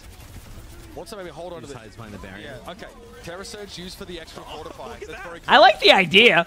Yeah, that's with the flux coming down, right? So you didn't actually get gripped up. Yeah, well, if you already use gold, then you just ult and you get out of it. I mean, you're not going to do anything with it anyway. Chat, look at the score 3 minutes in. And this is why I say these are good matchups. These are two well-practiced teams who understand how they want to play this. Good counter beat, and then a good... this is great Overwatch. Sojourn's getting picked off by the Sigma here at the start of these fights. And Happy might look to try and abuse the Sojourn disparity here. This is some good Overwatch. On that right side. Yeah, like you mentioned, it's pretty huge that they're getting the Sojourn at the beginning. Nice shot. 2 fights in a row where Hawk is able to find merit and to be now, obviously, this M80 will get a little bit of a lead here by, like, I don't know, they'll probably get to, I want to say, 30 meters, maybe? It depends if they get the bridge control. It really depends if M80 denies the bridge control for a little bit. Okay, they're definitely going to get that 40-meter mark now, then, instead. They might be able to disengage high and do something there, but, yeah. Actually, good rotation. But worst case scenario, it just results in free progress. Yeah, because Toronto can't really contest from that building. And there you go. They just go up there to circumvent the air matrix. Big damage though on Hawk and Ultraviolet respectively. Oh, okay, good shots. And they got the bot going during this, which actually is like super key. Beautiful stuff. We do spend a little bit here. Toronto's going to get to about away from that air matrix of Ultraviolet and still find an advantage. It might look to equalize now. 28 meters. Yes, Hawk will now switch over to the depends. Let me see where they take the fight from. Now the only difference between these two teams is the nope. It's gonna be like 34. They're gonna be pretty close if not take the lead. Valuing the rush and the they're slowing it down a bit. The mobility here for the Defiant, where M80 that immortality field plus the. I mean, this is just it's textbook Overwatch. I mean, both these teams are so well practiced and just playing like. They back up. They're fine. Nice eat. Nice eat. Someone negating the pulse bomb there. That's definitely worthwhile use of the cooldown. Someone having to be really reactive with a lot of these defensive cooldowns. Kitsune is going to happen. Can they disengage it correctly? Shutting down ultimates one after that is going to be the question. Can they disengage the Kitsune correctly? Needs to fold back just a little bit. And again, someone gives up the ground. I like that. They're waiting for them to be out of position. Someone's disengaging and wants to step up and continue to put these shots in. This means that RuPaul and Vega have to work that much harder to keep their Orisa in the fight. Well, playing versus Orisa, yeah. I mean, someone you could probably insert any tank there, Guru, and that'd be the same thing. Someone's just a great tank player, like just across the board. It's ridiculous. Plays every hero like this. Look at this. I mean, oh, nice shot. Oh, that's a huge shot yet again. They've been able to find Merit a few times early, whether it be Hawk or Happy. So yeah, they're going to get a little bit of a lead again there. Like, you know, 48 meters now because they have to kind of disengage fully. Might be an under the bridge other side, 55 meters, but that's going to depend where they take this rotation. So defining fight, but I know that kill is going to. Okay, it's going to be about. It's going to be around. Progress there. Merit's kind of famous on this map as well for having some unbelievable game-breaking moments. So far, though, he's been getting gaps. Oh, okay, I actually kind of like that pulse bomb. The idea was there, it didn't work, but would be pretty lethal for him. And here come M80, wow, and M80 is gonna get the checkpoint. Nice terror search, and someone no! It's knocked off the side. Why did? I'm gonna be honest with you. I don't even know why someone ulted that. That wasn't even like they needed it. That was more of like, I'm gonna pop this for fun. But this lead, by the way, for M80 at this point in the game is huge. Is huge. Like they're gonna be able to get up to almost that 100-meter mark. Like think about like this is ridiculous. Like they're gonna get in with the timing they have. Behind all of this aggression. If Pelican goes in right now and gets a pulse bomb on him, this could be huge. Again, an extra 20 meters it seems on that bot. Here comes Soldier out now. Merit needs to come alive. This is the time to stand up and be counted. Here it is. Okay, disrupt the shot makes it half a Merit to advance, but here Laya just has nowhere to go. Blown out. See, like they're getting the ults out. Like now, M80 is kind of set up to like they can play it super safe right now because M80 is going to get the first good spots. They're going to be able to take an engagement in the middle again, right? Like, this is going to be 3 team fights that Toronto needs to win and win that cleanly at this point. M80 is in more of, like, they can build up ultimates, and, like, if you look at the ults, like, minutes on the clock, you have no ultimates to work with. They're going to be in the middle. Stalling at the middle of the map. I mean, you are looking... yeah, Dragon Queen's fun. Pretty nice if you're M80 right now. Just you not... be talking about, like, okay, how do we slow down this pace playable in the Orisa game. Yet another fight, you know, just drag this out. And then if you here we go. I mean, you're in a fantastic spot. Toronto need 2, maybe Pulse 3 bomb. good fights from here on out. First one will get them close to the checkpoint. M80's going to Kitsune. Do they go? M80's playing to win. They're going to Kitsune this. And they're going to have to back up to the middle and kind of play that standstill game. Oh, but the time and they waited to... Wait, whoa. Look at what Pelican's done. Fair enough. I like that. Getting up into the defender's location. That excellent play. I mean, that play right there by...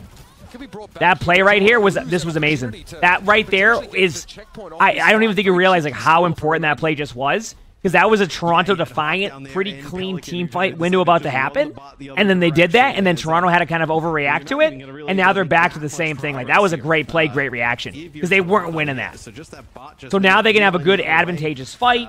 They've created an extra team fight, and they're going to start having a bit of an ult advantage. Well, not ult advantage, but kind of like an even ult situation, which in this situation is the best you can ask for. From M80, rather nicely played.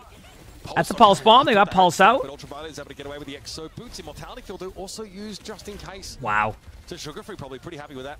M80's loving this because they're just slowing the game down. Do they have the chance to again surge up onto that high? M80's just slowing the game down. To make a play, to put them at least on even footing here with M80, who can kind of just chill here. There's no reason for M80 to get overly aggressive, to take undue risks. Nope, they can block the bot right from where the Orisa's standing. They have to. The thing is Toronto needs to take the high ground. But like, what do? They probably should set up somebody to go behind, and I think they're going to have to do that. But it looks like actually M80's already set up for that because Pelican's just sitting on the low ground waiting for the Tracer to engage there. So they're not letting them push the cart. Now Hawk's getting a little bit more aggro because they're starting to get more comfortable with their ultimates. They take away some of that space. I mean, like... Good pressure on Hawk, though. Oh, what a javelin! Yeah, I was going to say, that was a low-ground javelin. Now they disengage out? The classic 1-2 punch between Orisa and Sojo. Yeah, they're going to get out. They have to disengage. And M80 are in deep... Oh, rather, Toronto are in deep trouble. Sorry, M80 are in a great position. Merit's so quiet, has like one big kill. One kill that's really notable. One kill that actually lets the Defiant take some... I mean, that was amazing. But every other time, it's been about Happy. Someone who got highlighted on the desk. I want to see how they play this, because do they want to do like a flank play left side? Do they want a window main? Win 3 or 4 fights in a row. They're not going to... They don't need to have spot. Happy and Hawk have been able to find merit pretty early on in a lot of these fights. They're gonna slow play as long as they can. And what's terrible for Toronto is they're running. I like the window. I like this. None of it's good. You know what I like about this chat? They're playing to win. That's what I like about that play. Hawk's in a tough spot now because of that window. They might get Hawk. That's a great lamp, but they still might get him. Okay, they survive. They survive. Now Happy can use ult. Sugar Free's pulse takes Hawk low, but he's going to use a Terror Surge for the extra durability. But someone has one too. RuPaul and Vega need to be kept alive. So close. Arista's so low to the left. The lamp. Happy wants to take even more space. Someone basking under the immortality field, but needs some more healing. How is someone still alive there? Just hanging on. Merit's able to trade the kill out on Lyra. What? They got to kill the Bap. Bap top left. That's what they issue. Someone is too durable, too bulky to bring down. It's the Bap top left. It's not the Orisa. It's the Bap. No, they're back in. Wow, what a play. Sugar Free back on the scene as Hawk switched to the Winston. What a play. I was about to say it was the Bap. And that's everything. That's everything from. Oh my. Somehow RuPaul is able to keep. I mean, M80 still has the opportunity to window this also, but like what? From Toronto Defiant, as the bot will be contested now. It'll be an Ant Matrix here. And then there you go. Now they deal with someone. That's it. That's the game. Nothing he could do. A great fight from the Toronto Defiant, showing us a lot of their quality there. But they are too. And M80 taking a 2-1 lead. Who's qualified for Dallas already? I think Toronto and M80 are, and then it comes down to like either Citrus Nation or. Citrus Nation and Luminosity maybe. I forgot what the other team is that has the points. This is like they showed it earlier and I completely forgot already. Ideally, they do want to kind of come out on SOG. There we go. Students of the game. Because Luminosity lost, so yeah, students of the game. I didn't know if they had enough points, but they do have enough points. I remember they mentioned that too. Yeah, so students of the game. There you go. Good call. How long can someone hang around here once their shield goes down? And again, he's a tank, so has those defensive cooldowns. But when they start getting eaten through. Seems like things might get a little bit scary. Okay, so Toronto went this way. One of the things you can do is hit that accretion on the enemy Orisa when she doesn't have a fortify up. That's allowed someone actually to push up, force Hawk away here as M80 fold back. Yeah, they got a little bit of map control, but now they got I'm gonna be honest with you. I feel like M80 is actually taking a little bit of that map control now instead. And yeah, they're able to put pressure on someone. Hawk does go down there, but let's be honest, that's just two tanks who are gonna get traded on anyway, so it just happens. Good start for M80. They should be able to get the point. They can kind of play an angle. They have window coming up. So does Toronto. Toronto has actually a little bit of a quicker window right now. But it looks like M80 is a little bit more balanced on their heels here, so they're going to have beat and window, so they can have a slight advantage when they can pop that, but I'm not sure if it is going to happen just yet. This is going to be kind of a very slow play until both tanks return. But a huge pick by M80 already. Finishes him off as I wonder. Yeah, I was gonna say that play by Liar was optimistic, but I get it because whenever I play Lucio, I do the same thing. Not too bottled again because they've made that. Lucio will be back in time anyway. Liar will be back before this even matters.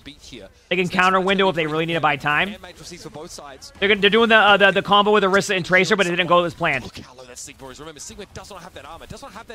might be an audible. Oh, what a stick! Now you can go in with Orisa ult if you want and just win. They use beat. They can pop their own beat in a second. Huge beat timing.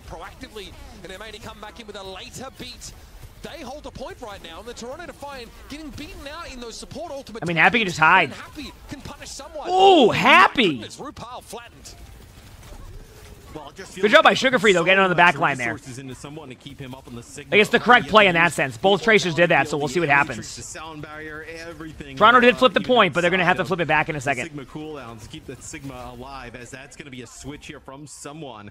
Onto the Orisa, the point will go back to M80. Looks like it'll be M80 taking our first flashpoint. You're looking better, Matt. I think there's no other way. Yeah, Toronto's definitely going to go in there. And this one here really starts to secure that idea for me. Huge opener. This is for someone now to get off the Sigma. That is not going to work, but at least at this point in the series, someone is willing to switch out of those disadvantageous tank matchups as opposed to, our first map where he's stuck to his guns no matter what. Good start for M80.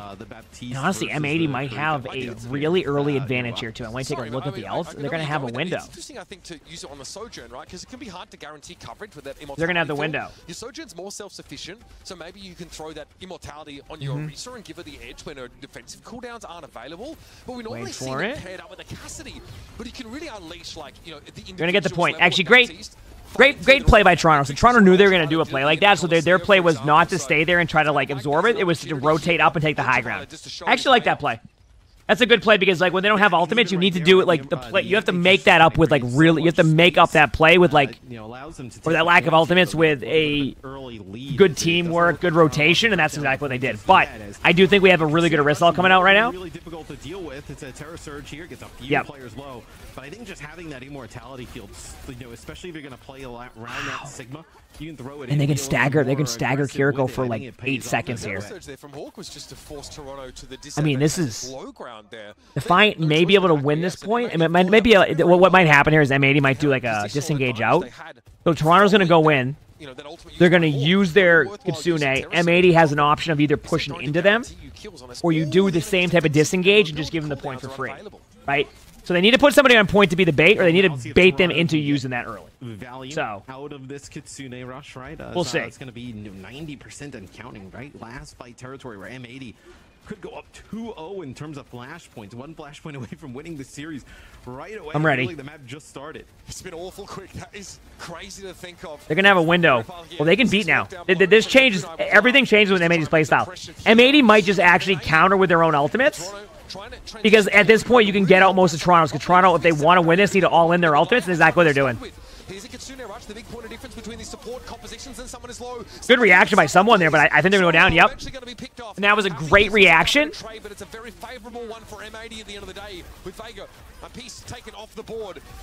I'm going to be real with you, chat. M80 just committed.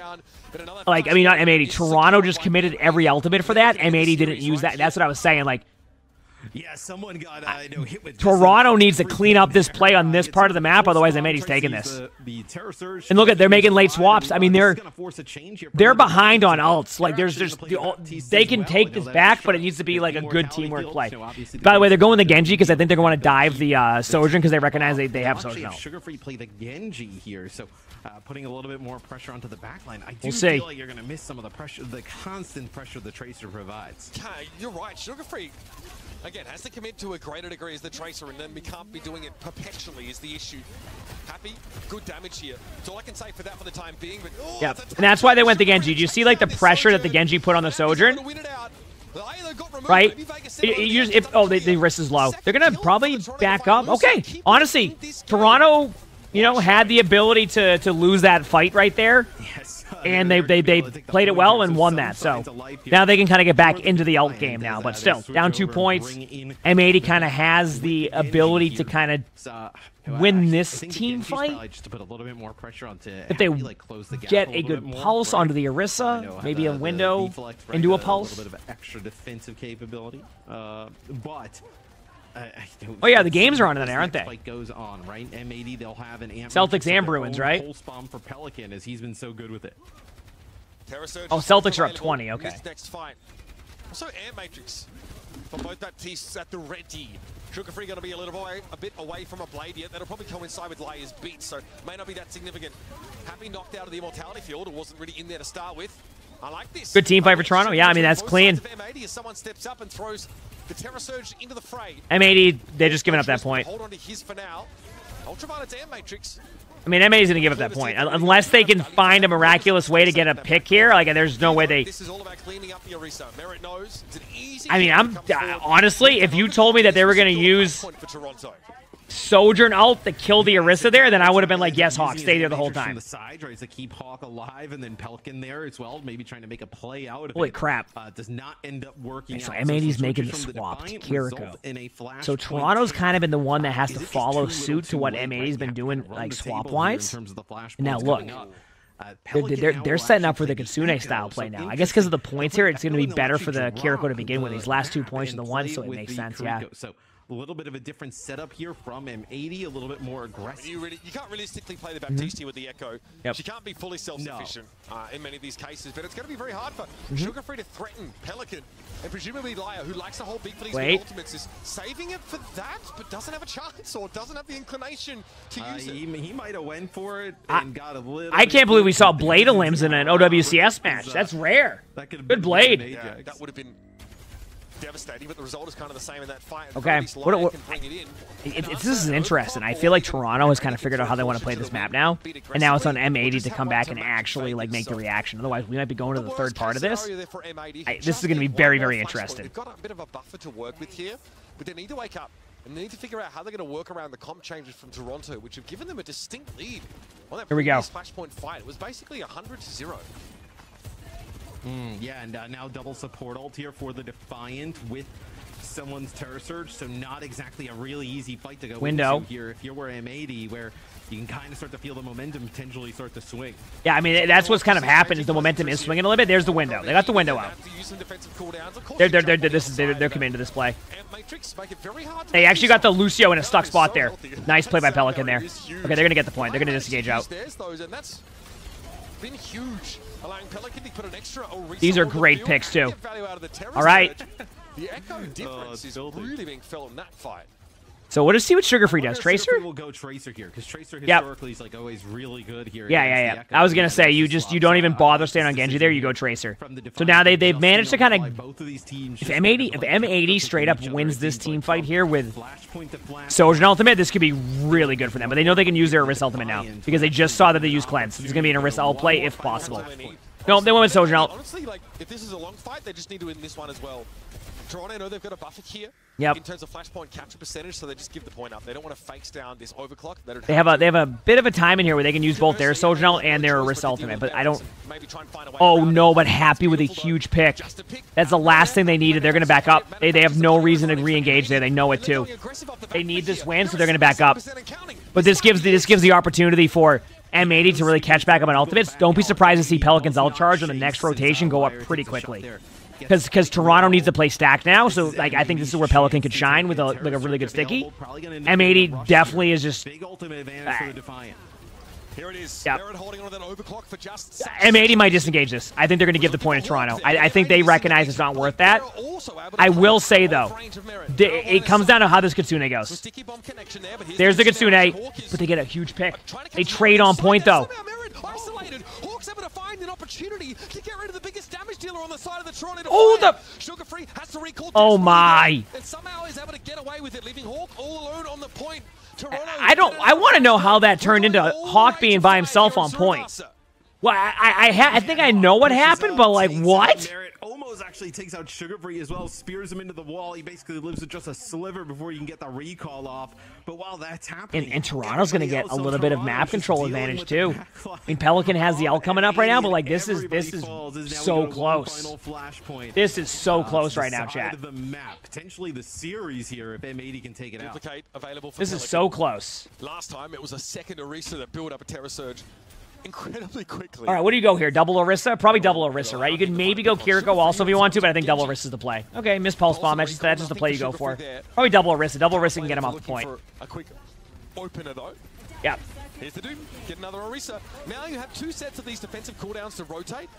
Right, M80 takes point control, but they're out of ults until they get beat. I guess you could say the same for Toronto, though. This is like just dry fights, is what you call them. Right? They'll just wait for the duplicate to run out. Yep. Really close to beat. They might ask for a little bit of poke damage. I think that's what they're doing. If you look top left, they're taking a little bit of that poke damage right there. That's exactly what they're doing. They know they have beat. They're at 95. They need to spam that damage in now. Toronto Defiant's going to try to just win this by spamming in with the Sojourn, but like they might have to use beat aggressively. There's a window timing that's coming though. I don't know. That's regenerating, but Hawk can't stay healthy enough to probably contest this. So I mean, giving them the flip there, I just feel like it's the damage on Hawk. They're going Kitsune. They're calling for Kitsune to go in. That's why they're starting to go now, because they recognize they backed away and they can Kitsune if they go, oh no, wait a second. What a play by M80. I know they got the trade in Pelican, but they actually flipping the point here was a good play. Regardless, win or lose, they can save ults now. Okay, that was nice. I think that caught onto RuPaul there? Someone. Maybe Sugar Free actually having a recall after getting hit by the spear. Merritt gets hit by They did have to give up the Kitsune for this, but I think actually M80's happy with this. M80's in one fight territory. Toronto has to win too, I think. Exercise, you know, the advantage they have in terms of these. They have beat advantage. Yeah, and I like they this have beat advantage. Pelican just ditching the Echo at this point in the game, right? You just need that pressure with the Tracer, no support ult on the other side, right? I think this is going to come down to the overclock. If Happy can, you know, nail this overclock, right? They have a sound barrier to deal with Merits. If you can nail a few shots, I think they want to end this game right here. I think they're gonna commit everything. Ult-wise. Hawk again. Look at how low he's been poked, just trying to walk up. He finally uses the javelin spin. Now someone's starting to feel that pressure, but Hawk only has a short window here. He's got to go. Soundbarrier now keeps Hawk alive, and he gets another Fortify with that Terror Surge. RuPaul Immortality Field used, though, when someone is low. It's going to have to be a javelin spin for him. The pulse ball by Sugar Free, though! Hawk gets the trade into someone, but they do flip the point. They do flip the point, and that could be really important here in how this goes, so they do have the Orisa still alive. But M80 have lost the lion's share of the healing and the Suzu. It's a 4v4, but Sugar Free. I think M80 might take this. I think this is going to M80 unless this Sojourn. Finally have a chance here to dethrone the Kings of the And there you go. M80 with the 3-1. I told you, M80 is going to be really good. Advancing to our upper finals. Oh, it's a huge win there, Mitch. M80 with the dub. Potentially even been a 3-0 as wow. M80 came in today prepared wow. for the beat.